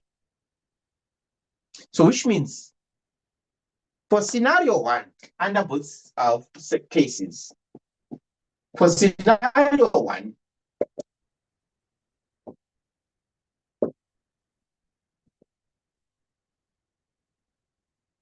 the market price here ends up being, for scenario one, they tell us that the market price ends up being $32 per share. So for scenario one, the market price ends up being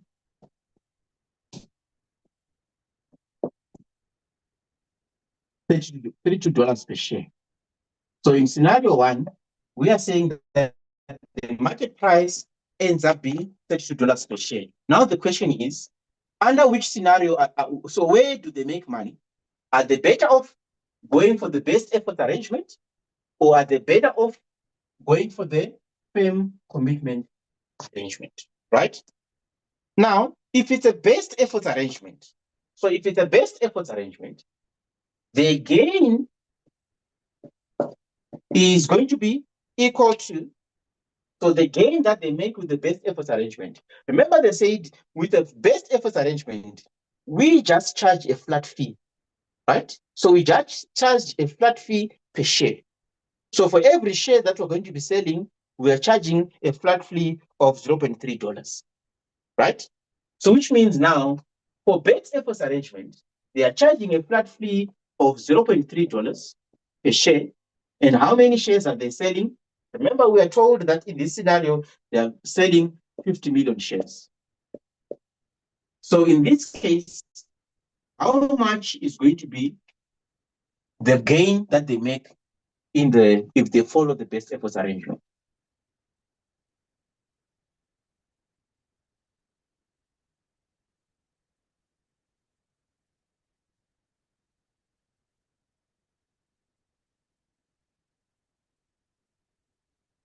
So how much is going to be the gain to the investment bank in this scenario? 15 million.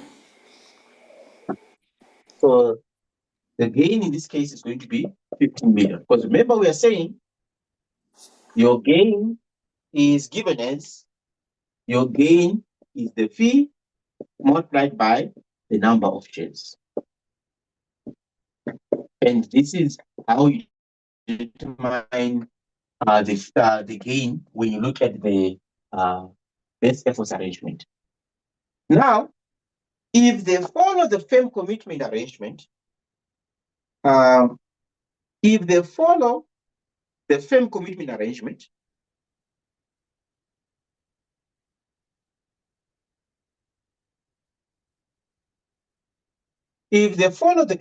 arrangement, it means the gain or loss is going to be equal to the market price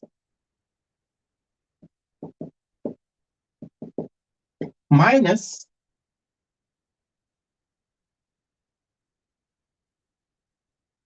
the target price.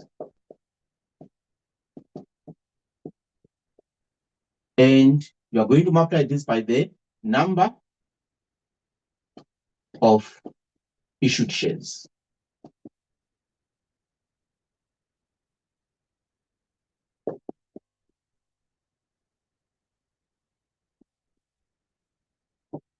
So in this case, the gain or loss is going to be, remember that they tell us that with the firm commitment arrangement, right? With the firm commitment arrangement, they are committing to a target price to be received by the corporation, which is $30. So with the firm commitment arrangement, the target price that the corporation is going to receive is $30. And then the market price ends up being how much? $30. So in that case, it would mean if the market price is $32 and the target price is $30 multiplied by the number of shares, which is equal to 50, in this case, how much is going to be the gain or loss?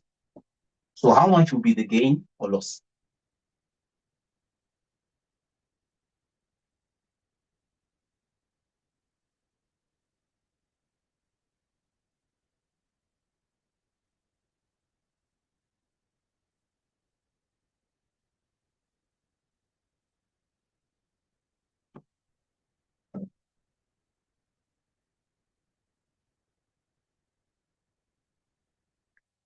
How much will be the gain or loss?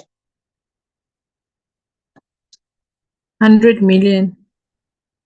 Gain or loss? 100 million. Is it a gain or is it a loss? Gain. Gain. So they will be sitting with a gain of 100 million. Are we on the same page? Any questions? Anyone lost? Hi, Reynolds. I'm lost with the example.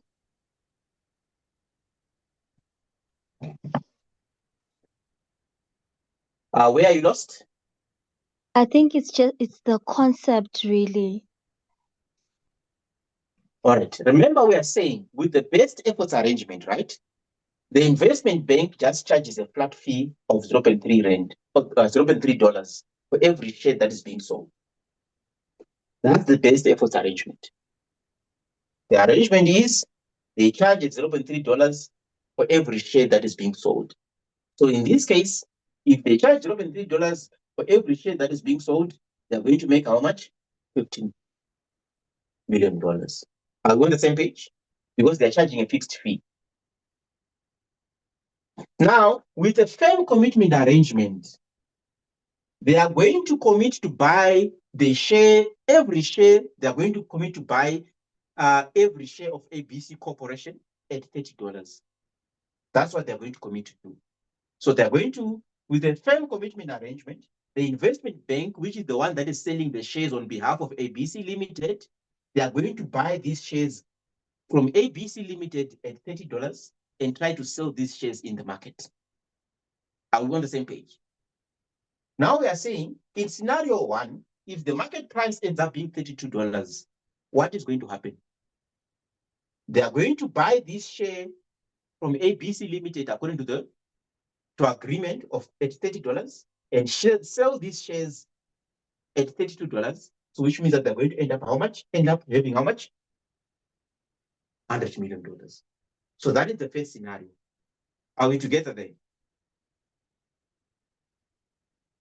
Yes. All right. The second scenario, which is scenario 2. Now they are demonstrating what can also happen. And in scenario 2, they are saying, what if the market price of the share end up being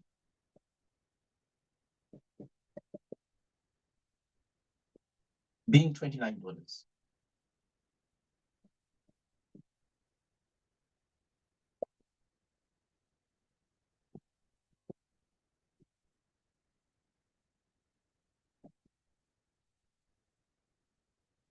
So how is it going to end up affecting the investment bank? So how is the investment bank going to end up being affected?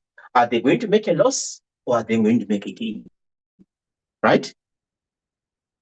Now, if it's the best effort arrangement, the gain is going to be, remember we said with the best effort arrangement, they just charge a flat fee for every share that they're going to sell on behalf of ABC Limited, right? So in this case, the gain would be $0.3 multiplied by 50 million shares. And the gain would be $15 million. So with the best effort arrangement, the investment bank just charges a flat fee for every share that they sell. So if they are selling 50 million shares there, in scenario 2, even if the market price is $29, they'll still get 50 million because they're charging a flat fee for every share that they sell. But now, when you determine the gain or loss here,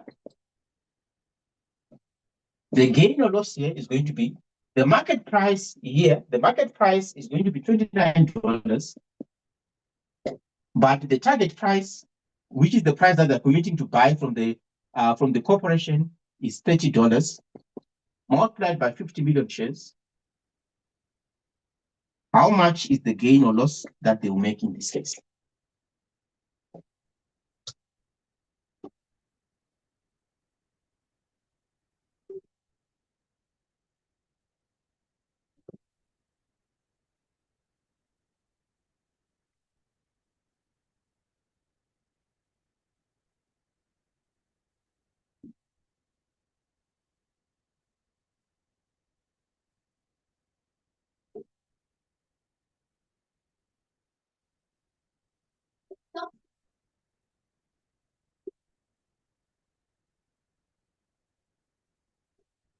So how much is the gain or loss that they make in this transaction?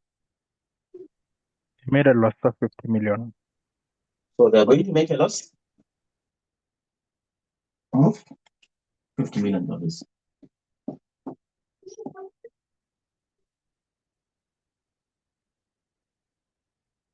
Are we on the same page? Yes, sir. All right. So what do we see here?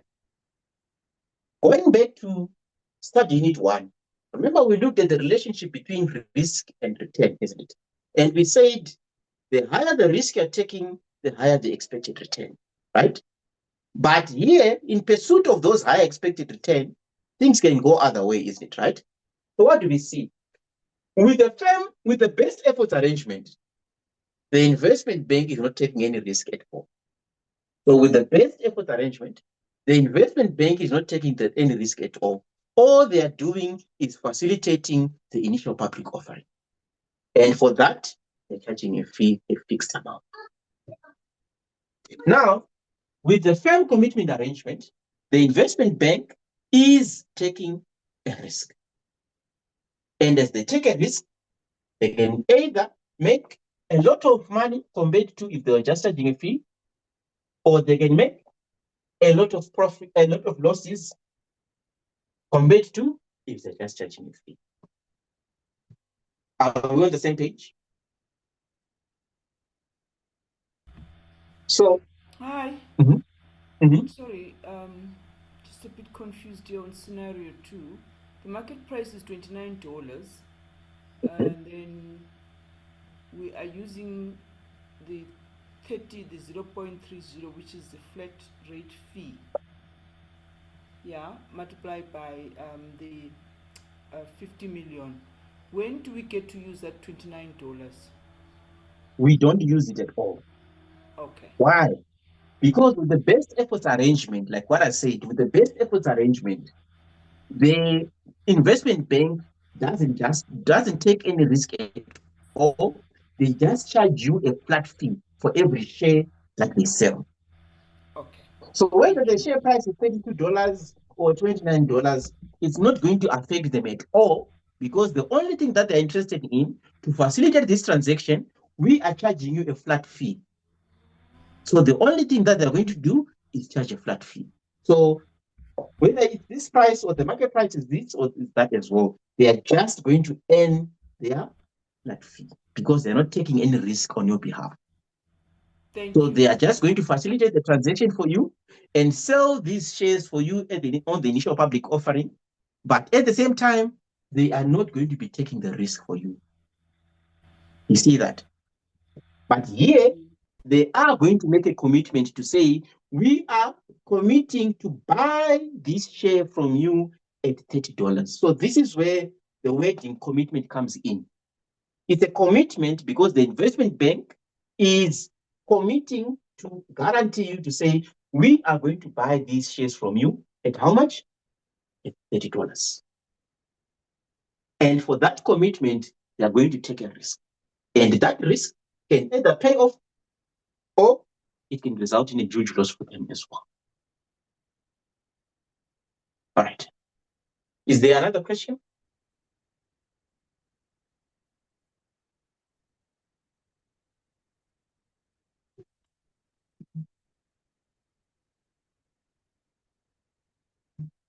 All right. So this is what they're trying to explain on example 2.1. So on example 2.1, this is what they're trying to explain on that particular example as well.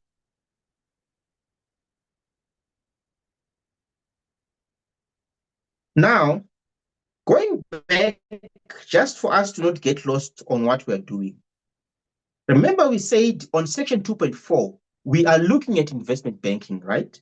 So on section 2.4, we are looking at investment banking. Now, as we look at investment banking, we have seen that scenario. So on section 4.1, we are now looking at the activities of the investment bank on exactly. So what is it that investment bank facilitates with? So when you look at the activities of the investment bank, they give us the initial public offering, which is IPOs. And yet they say, when the company wishing to issue shares, when the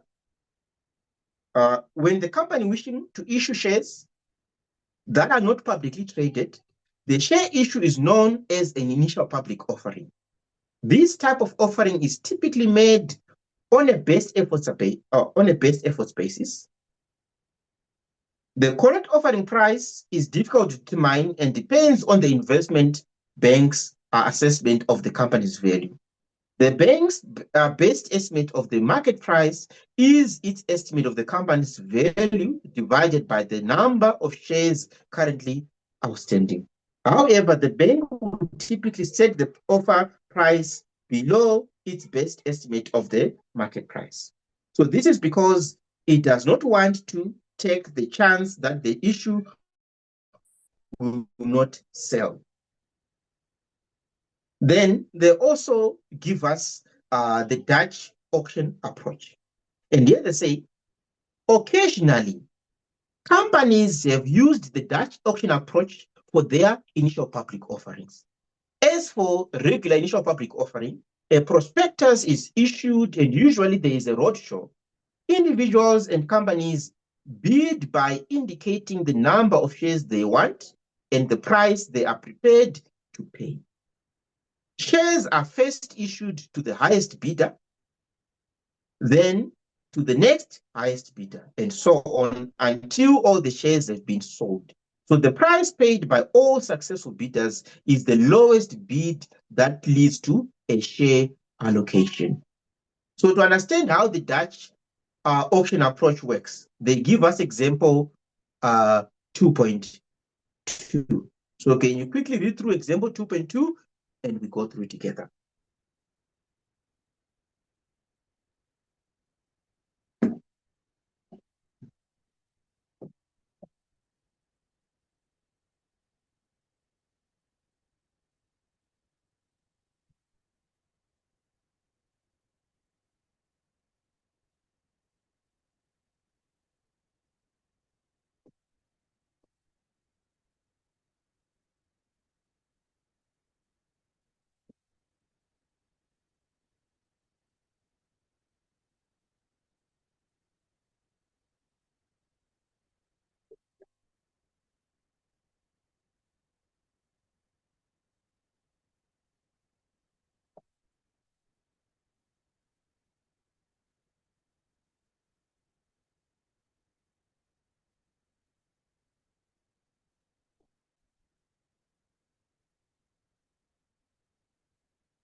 So they give us the bidders there.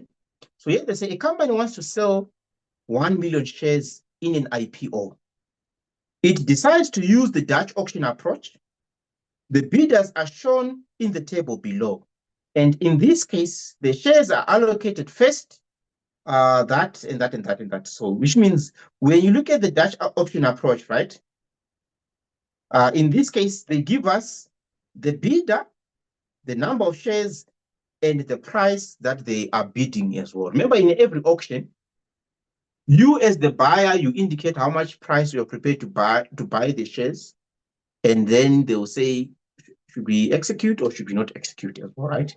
So which means this is basically how it works with the Dutch auction approach. The bidders indicate the price and the number of shares that they want to buy. And then from there, they execute the auction as well. So remember here, the auction is for 1 million shares. So which means to see exactly how it would work is that we're going to say, so we're looking at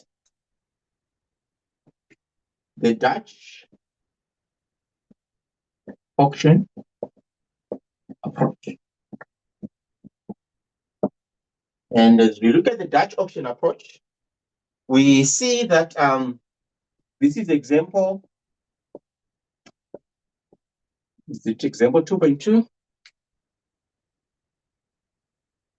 So this is example 2.2. So which means so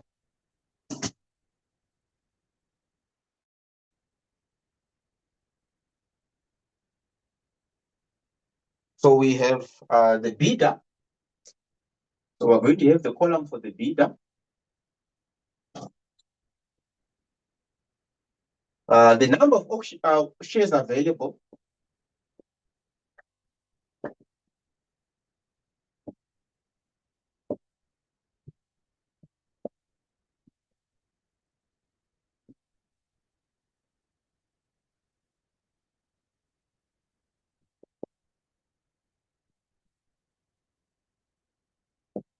So we have 1 million shares that are available on auction. So we have 1 million shares that are available on auction.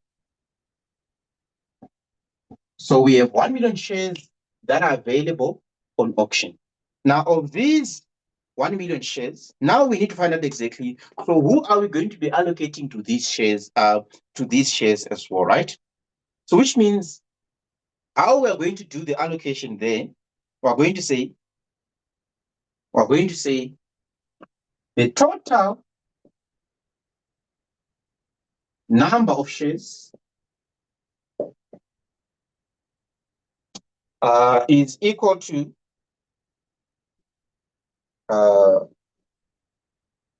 1 million. So the total number of shares is equal to 1 million. Now we need to find out exactly. So how are we going to allocate these 1 million shares to these bidders, right? Now, how they allocate these 1 million shares to these bidders, they will allocate them depending on the highest bidder. So the highest bidder, they are going to be given the maximum number of shares that they want. Then they move on to the second highest bidder. They give them the maximum number of shares that they want. Then they move on to the next highest bidder, and then they give them the maximum number of shares that they want as well. So what do we see? If you check on our bidders there, if you check on our bidders, which bidder is going to be given the first allocation? So if we check on our bidders there, which bidder is going to be given the first allocation? Remember, we're going to be allocating shares to the highest bidder, then second highest bidder, and so forth, until we finish allocating all these shares as well.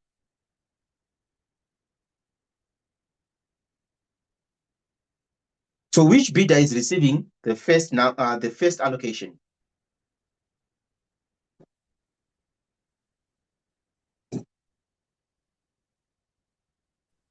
G. C. So we're going to allocate first to C, right? Because C is wanting 50,000 shares for $33, isn't it? So C is wanting 50,000 shares for $33.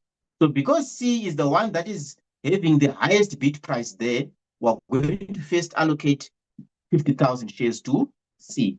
So in our allocation of the 1 million shares there, we're going to allocate to bidder C.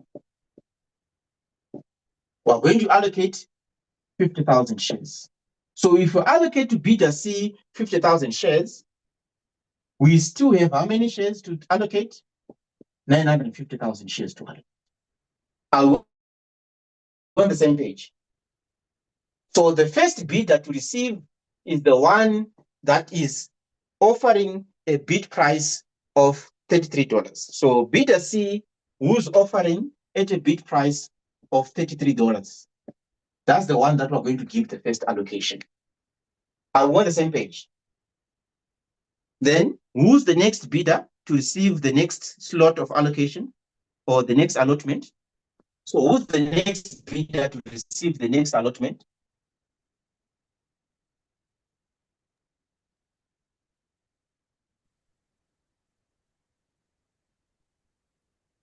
F. F, right? So bidder F wants 300,000 shares at $31.50, isn't it? So bidder F is the next highest bid price there, and they want 300 shares at $31.50. So which means the next allotment that I'm going to do is to bidder F, and their bid price is $31.50. And they want how many shares? 300,000 shares. So if we allocate 300,000 shares there, how many shares are going to be remaining? From the remaining 950 there, we allocate 300,000 shares. How many shares are going to be remaining?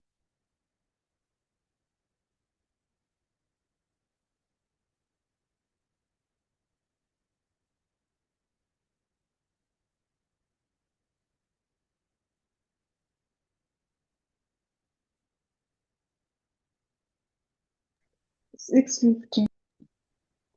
650. So we still have 650,000 shares to allocate. And who's the next bidder to receive the allocation?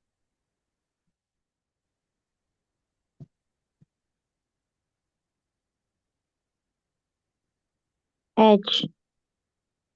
So we have bidder H. Oh, sorry, it's E. It's bidder E. E, right?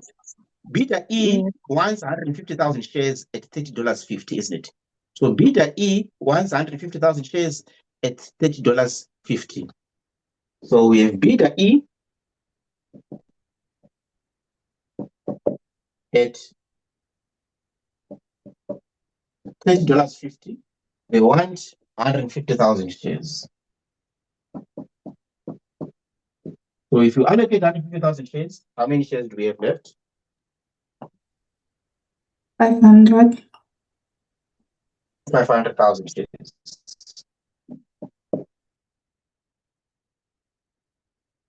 And who will be the next bidder to receive the next allocation?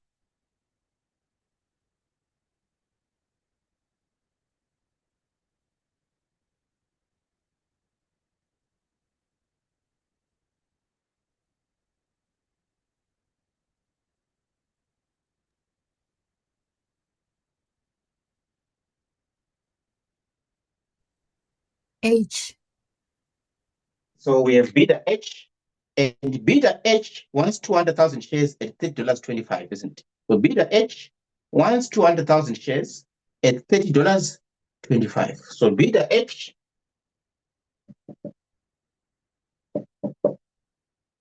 at $30.25 wants 200,000 shares. So if we allocate 200,000 shares, how many shares do we have left? 100,000.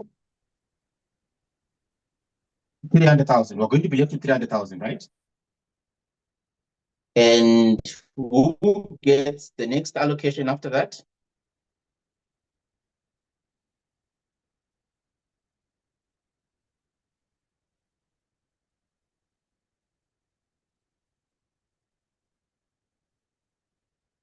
A.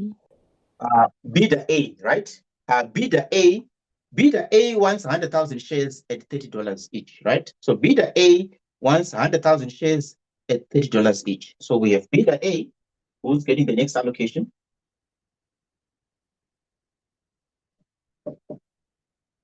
Bidder A wants 100,000 shares at $30 each.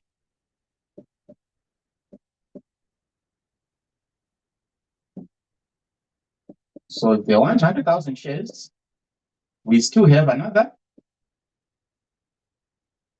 200,000 shares to allocate. And who's getting the next allocation? It's B. B at 28. But remember, there's D as well at $29. But we are left with 200. So which means 200,000. we always allocate to the one who's having the highest bidder after everyone else has been allocated. So the next highest bidder is the one who's entitled. So if bidder D is saying, I'm prepared to pay $29, but he wants how many shares? 300,000 shares. We are not going to be able to allocate the full 300,000 shares. So for bidder D,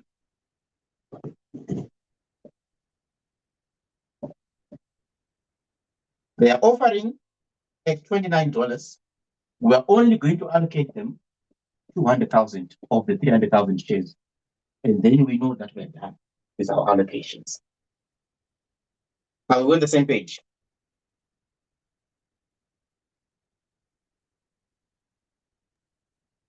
Please explain that again.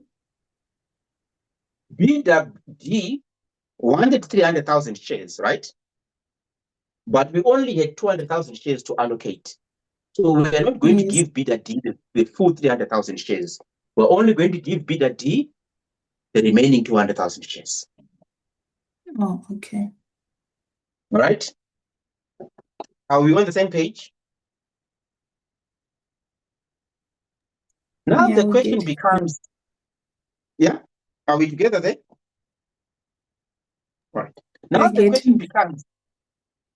question becomes, so what becomes our subscription price for this auction. To say, so at what price are we going to sell these shares? Because remember, the subscription price has to be the same for all these people who have bought these shares. So the question now becomes, so what will be the subscription price at which these shareholders or these bidders are going to buy these shares that they're subscribing to the initial public offering? So in this case, what you need to take note of is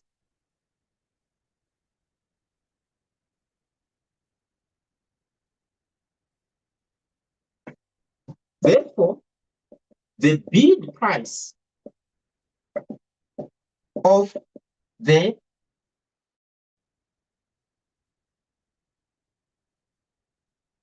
last allocated bidder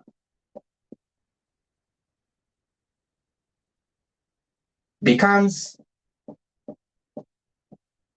the subscription price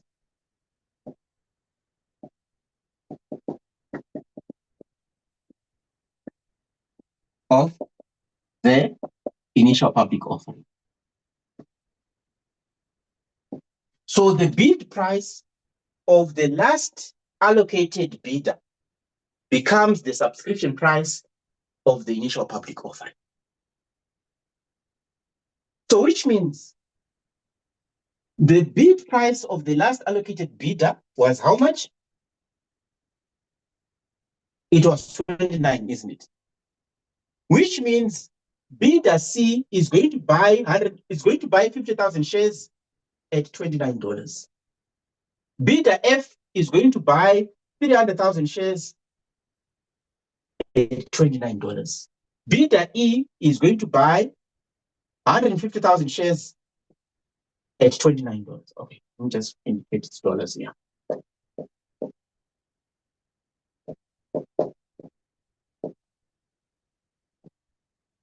And bidder H is going to buy 200,000 shares at $29. And bidder A is going to buy 100,000 shares at $29. And then bidder D is going to buy 200,000 shares at $29. Because that the bid price of the last allocated bidder becomes your subscription price.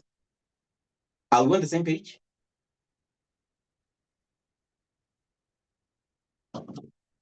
Any question? Anyone lost?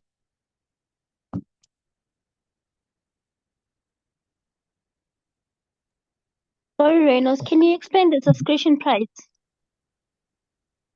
Remember we said when we're doing the allocation there, bidder D was the last one to get the allocation, isn't it? And their bid price was $29. So which means this $29, which is the bid price of the last allocated bidder, it becomes our subscription price. Which means at the end of the day, all these bidders are going to end up buying the shares that they want to buy at what price? At $29. Which means bidder C is going to buy 50,000 shares at $29. Bidder F is going to buy 300,000 shares at $29.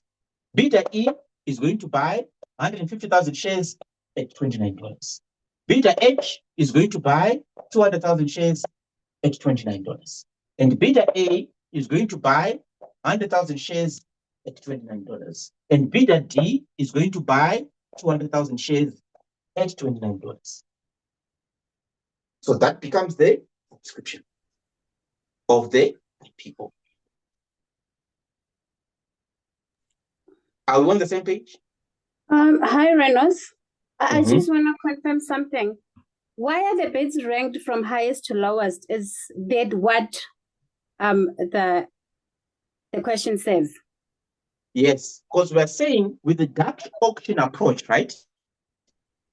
Right. You allocate to the you first give allocation to the highest bidder until you are done with all the allocations, until all the shares that are available have been allocated.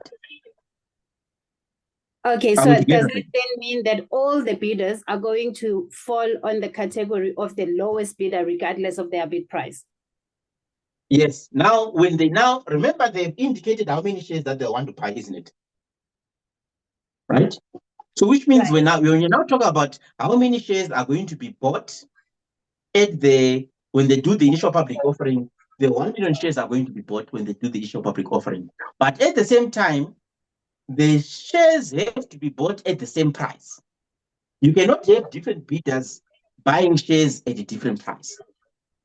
So which means the reason why they were offering this is mainly because, remember, it's an auction, isn't it?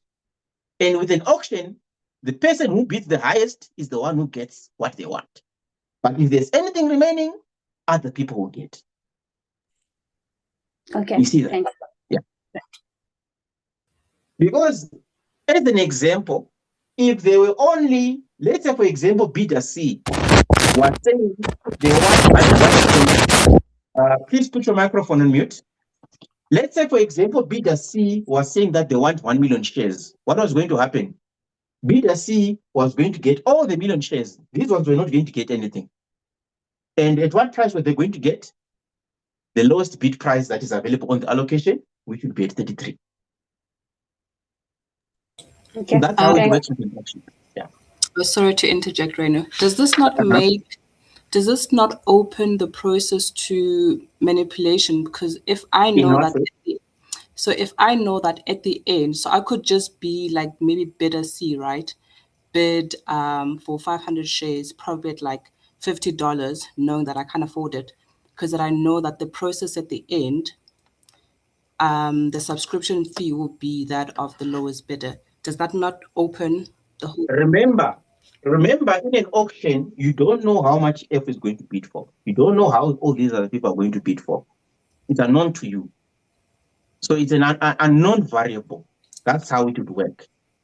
So because it's an unknown variable, because you don't know what other people are going to bid at as well, and you don't know how many shares that they're going to want as well. And because of this, it makes it's actually going to benefit the issuer, because you don't know what these other people are going to bid at as well. So there's a lot, because of that unknown variable, you are not going to be able to manipulate that. Because if you are going to say, if you say you want $35, for example, at $35, right? And if you say you wanted $35, what was going to happen? If you wanted $35 and you don't know what other people are going to bid at as well, what was going to happen? You are running the risk where you are the one. If you, let's say, for example, you say you wanted $35 and you are the only one needing 1 million shares, you're going to be forced to buy at $35. So because you don't know at what price other people, because remember, this one is bidding at $33, but they don't know what F and E and H and A are going to offer, right? So what is going to happen? It would mean that, what if all these other people ended up bidding at a higher price than $33? Then this one would end up losing out as well. You see that?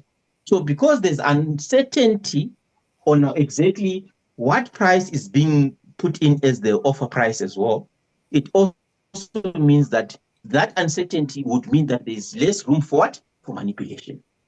Are we together there? Yeah, yes. Thank you so much. All right. Because you don't know okay, please just give me a second. When you put in this bid, you don't know how much is the price that other people are offering. And you don't know how many shares that they also want as well. So because of that uncertainty, it means that you are also running the risk that if I offer a price that is too low, I might not get the number of shares that I want, or I might not get anything at all. Because you don't know what other people or what is their offer price, you don't know. And you don't know how many shares that they're indicating that they want as well. So that uncertainty means and leaves little room for what? For manipulation of the system as well. Yeah. Hi, Rhino. Yes. I just want to know, please. The other ones I really understand, but I'm really a little bit confused with the number of the share of the auction of 1 million. Where did we get that 1 million, please? It's given on the question. Because on the question, they say If you check on the question there, they say where the question begins. Yes. A company wants to sell 1 million shares in an IPO. So the 1 million is given to us already. Okay, yeah, I see it now. Thank you so much. All right, cool. Is there another question?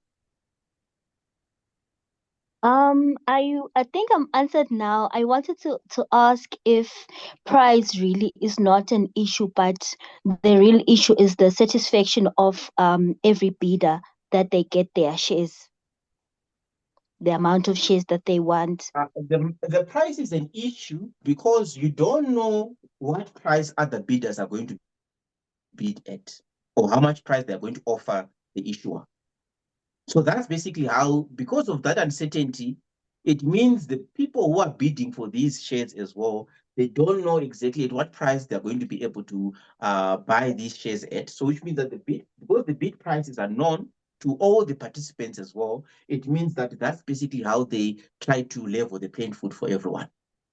You don't know what the bid price is, and at the same time, you don't know how many shares other bidders are saying that they want or they are interested in of the 1 million shares as well.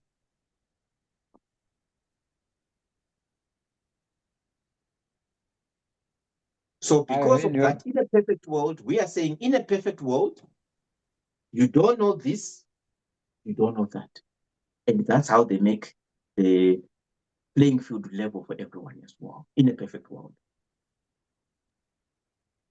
All right, thank you. How does this concept get tested in the exam?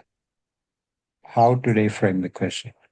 I don't see any other way that they would frame the question except for how they bring it in question 2.2. If they ask this question in the exam, they would bring it exactly how they would bring it how it was brought in question 2.2. I don't see any other way that they would likely bring this question as well, because they've covered all the different possibilities of what can happen. Like what we see here, especially when you look at bidder D, right? Bidder D wanted initially 300,000 shares, but they got only 200,000 shares because those were the only remaining shares available for bids. So I don't see any other way that they'll bring this particular question if it comes in the exam. Thank you. Are we together? Thank you. All right. All right. So on the next section,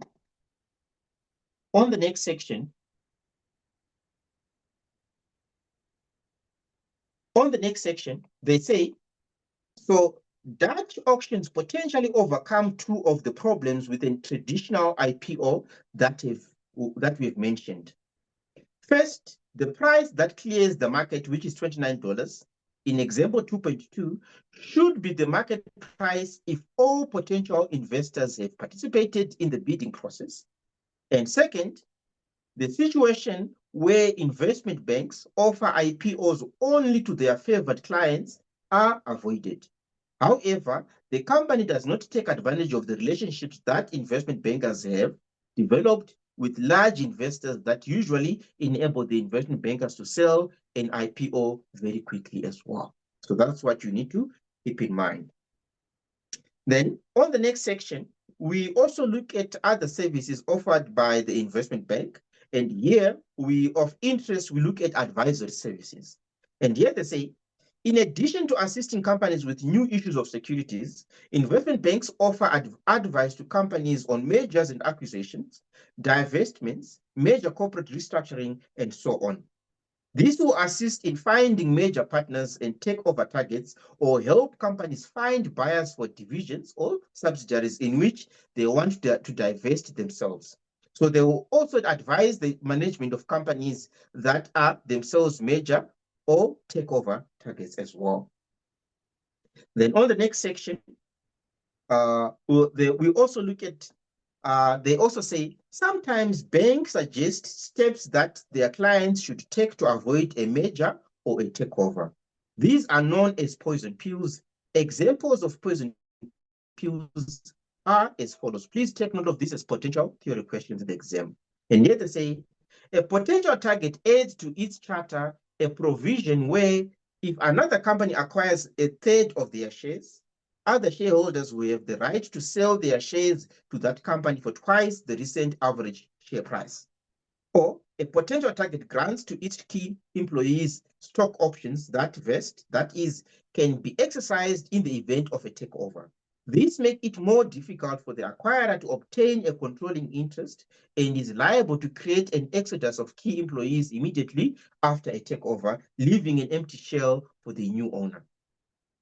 A potential target adds to its charter provisions, making it impossible for new owner to get rid of existing directors for 1 or 2 years after an acquisition. Or a potential target issues preferred shares that automatically get converted to regular shares when there is a change in control. Or a potential target adds a provision where existing shareholders have the right to purchase shares at a discounted price during or after a takeover, and this is referred to as a flip-in. And then a potential target changes the voting structure so that shares owned by management have more voting than those owned by others. Then poison pills, which are illegal in many countries outside the US, have to be approved by a majority of shareholders. And often, shareholders oppose poison pills because they see them as benefiting only management.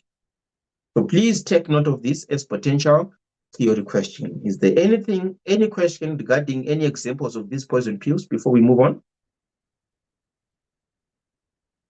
All right. On the next section, we look at securities trading. And here they say banks often get involved in securities trading, providing brokerage services and making a market in individual securities. In doing so, they compete with smaller securities firms that do not offer other banking services. So a broker assists in the trading of securities by taking orders from clients and arranging for them to be carried out on an exchange.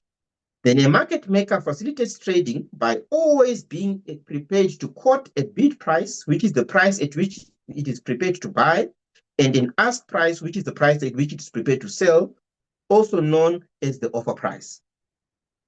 Then we also look at potential conflict of interest in banking. And here they say there are many potential conflicts of interest between commercial banking, security services, and investment banking, where they are often when they are all conducted under the same corporate umbrella. For example, one, when asked for advice by an investor, a bank might be tempted to recommend securities that the investment banking part of the organization is trying to sell. When it has a fiduciary duty, that is a customer account where the bank can choose trades for the customer, the bank can staff difficult to sell securities into the account. Then the second one is a bank, when it lends money to a company, often obtains confidential information about the company.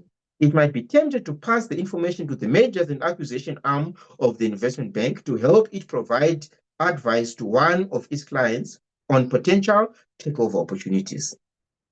Then the third one is the research end of the securities business might be tempted to recommend a company's share as a buy in order to please the company management and obtain investment banking business.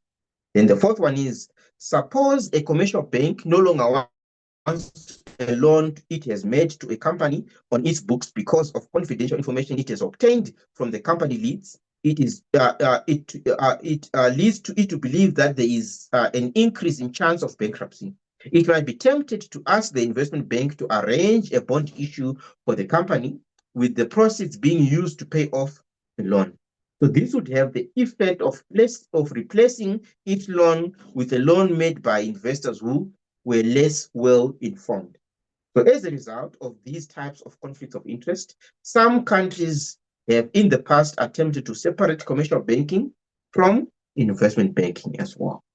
So please take note of this as potential theory questions. And remember the separation between the investment banking and the commercial banking side, they also typically refer to it as the Chinese wall.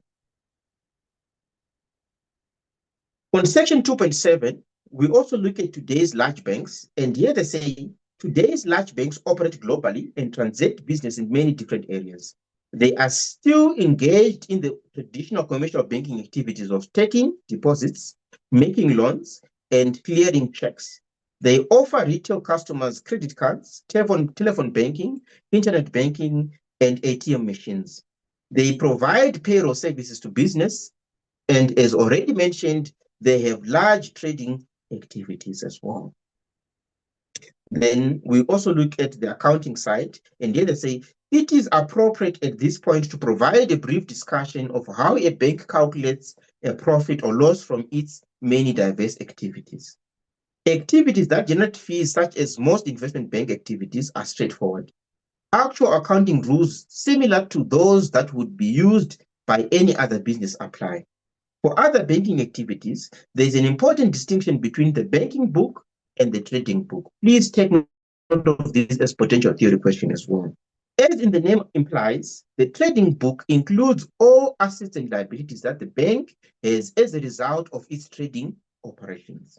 The values of these assets and liabilities are marked to market daily. So this means that the value of the book is adjusted daily to reflect changes in market prices. Then the banking book includes loans made to corporations and individuals. And traditionally, these have not been marked to market. So please take note of the difference between the trading book and the banking book. Very, very important. Then you also look at the originate to distribute model. And here they say, remember the example that we looked at, DLC Bank, right? And they say, DLC, the small hypothetical bank we looked at in table 2.2 to 2.4, took deposits and used them to finance loans. An alternative approach is known as originate to distribute model. This involves the bank originating but not keeping loans. So portfolios of loans are packaged into tranches that are then sold to investors. Now, when you look at the originate so when you look at this model, which they referred to as the originate to distribute model, this is also one of the major causes of the 2007-2008 financial crisis, where we saw that the American banks were giving mortgage loans to customers. Otherwise, some of the customers, they didn't even qualify for those mortgage loans, but they were just giving them the American dream. And what did they do? They repackaged these loans as well and sold them to international investors who didn't know exactly the underlying loans, because they were selling them as collateralized debt obligations as well. And because of this is also one of the effects, or in what really resulted in the 2007-2008 financial crisis. So it's all came from the originate to distribute model that was run by the American banks as well. So keep that in mind. Then they also say the originate distribute model has been used for many types of bank lending, including student loans, commercial mortgages, residential mortgages, and credit card receivables. In many cases, there is no guarantee that payment will be made, so that it is the investors who bear the credit risk when the loans are packaged and sold. The originate to distribute model is also termed securitization, because securities are created from the cash flow streams originated by the bank. So it is an attractive model for banks. By securitizing its loans, it gets them off the balance sheet and frees up funds to enable it to make more loans. It also frees up capital that can be used to cover risks being taken elsewhere in the bank. So this is particularly attractive if the bank feels that the capital required by regulators for a loan is too high. So a bank earns a fee for originating a loan, and further fee if it services that loan after it has been sold as well. Then we also look at the risks facing banks, and here they say capital is now required for 3 types of risk: credit risk, market risk, and operational risk. And we're going to look at this in detail when we look at the evolution of the Basel Accords as well. Remember, that's chapter 25, 27 of the book as well. So here they say credit risk is the risk that counterparties in loan transactions and derivative transactions will default. So this has traditionally been the greatest risk facing the bank. Market risk arises primarily from banks' trading operations. It is the risk relating to the possibility that the instruments in the bank trading book will decline in value. Operational risk, which is now often considered to be the biggest risk facing banks is the risk that losses are created because internal systems fail to work as they are supposed to, or because of external events. The time horizon used by regulators for considering losses from credit risk and operational risk is 1 year, whereas the time horizon for considering losses from market risk is usually much shorter. Please take note of all this as potential theory questions. The objective of regulators is to keep the total capital of the bank sufficiently high that the chance of bank failure is very low. In addition to calculating regulatory capital, most large banks have systems in place for calculating what is termed economic capital. This is the capital that the bank, using its own models rather than those prescribed by regulators, think it needs. So economic capital is often less than regulatory capital. However, banks have no choice but to maintain their capital above regulatory capital level. The form the capital can take is prescribed by regulators. To avoid having to raise capital at short notice, banks try to keep their capital comfortably above regulatory capital minimum. Please take note of that. We're going to be looking at this as well in more detail when you look at the evolution of the Basel Accords, which is going to be chapter 25 all the way through to 27 as well. So on this note, we are done going through chapter 2 of the prescribed book. So on this note, we are done going through chapter 2 of the prescribed book. So please note, by Monday morning, usually, or by tomorrow morning, I should have been able to upload these videos for those students who would have missed the class. And please take note that for those students who would have registered with us as well, during the course of the week next week, I'm going to be making announcements on exactly how we are going to be approaching quiz number 1. So as I said at the beginning of the class as well, there's quiz 1, quiz 2, and quiz 4. And then there's a written assignment, which is quiz 3, right? So next week, I'm going to be communicating with the students who are registered regarding our approach for quiz number 1, which is due end of May. So we need to make sure that by the time we get to end of April, we are done with quiz number 1, so that if there's any issues there, we still have a month for us to make sure that we polish up anything that might arise when it comes to quiz number 1 as well. All right. Are there any questions before we end the class today?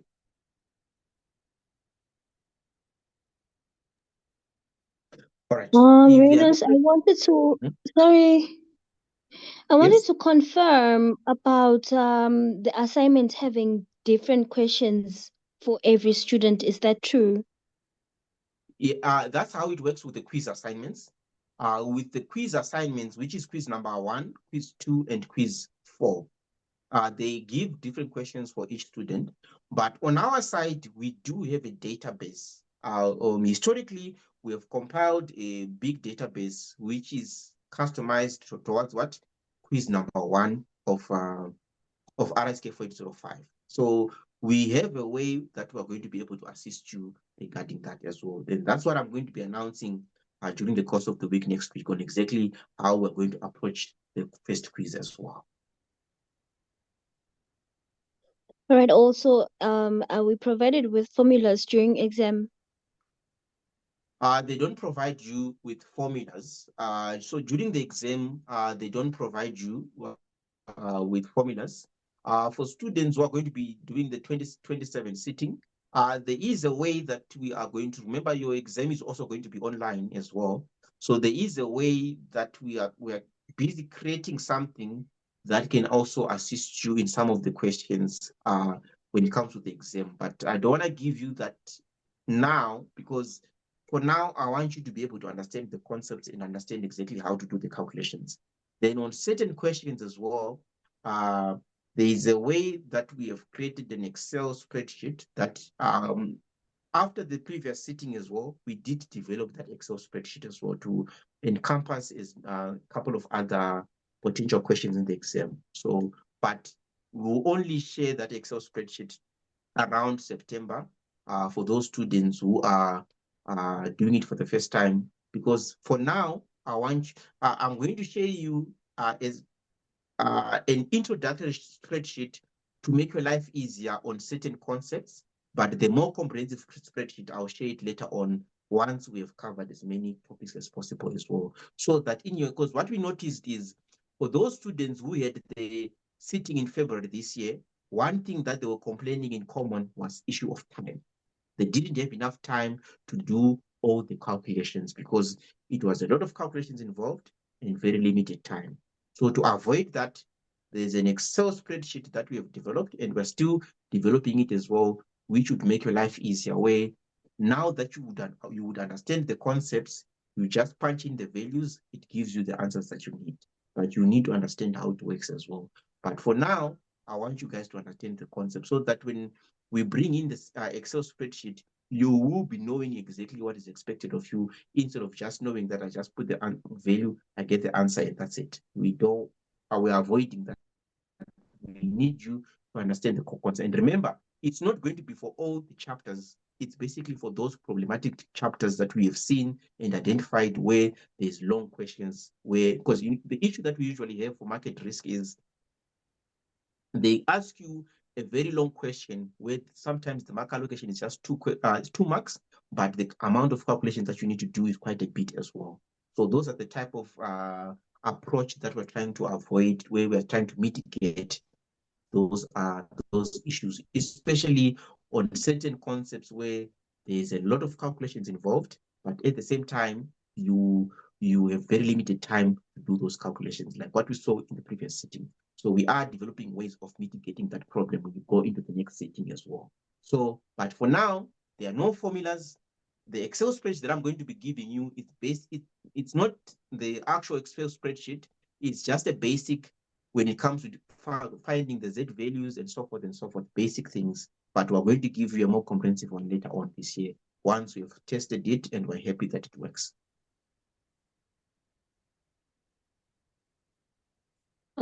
Then with your book is highlighted. It is highlighted. Is it available on your website? Yeah. Even for those students who had not, remember, we don't sell the book, eh? So you find that even the students who had not yet registered, those who created the user account, we made it available freely for them as well. Because we don't sell the book, we have nothing to benefit from selling the book, but we're making the book available to everyone as well. So it is highlighted and is available. And for those students who want the book, if you create a user account and you are able to access, that's the material that I was talking about for those who are on the free trial class WhatsApp group that you're able to download and be able to utilize now as you are preparing for attending classes as well. So yeah, it is there. I think there was a question on the written. Someone asked if the exam is an open book. It is open book because you're able to access the soft copy of the textbook on your laptop. So it is in a way open book. But now the issue that you might also have is where yeah, it is open book.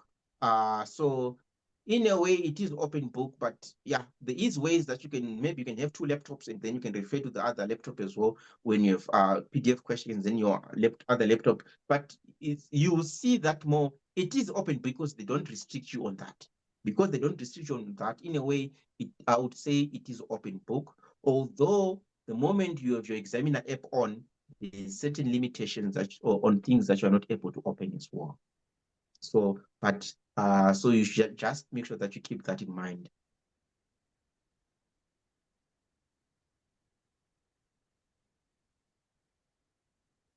All right. If there are no questions, enjoy the rest of your weekend.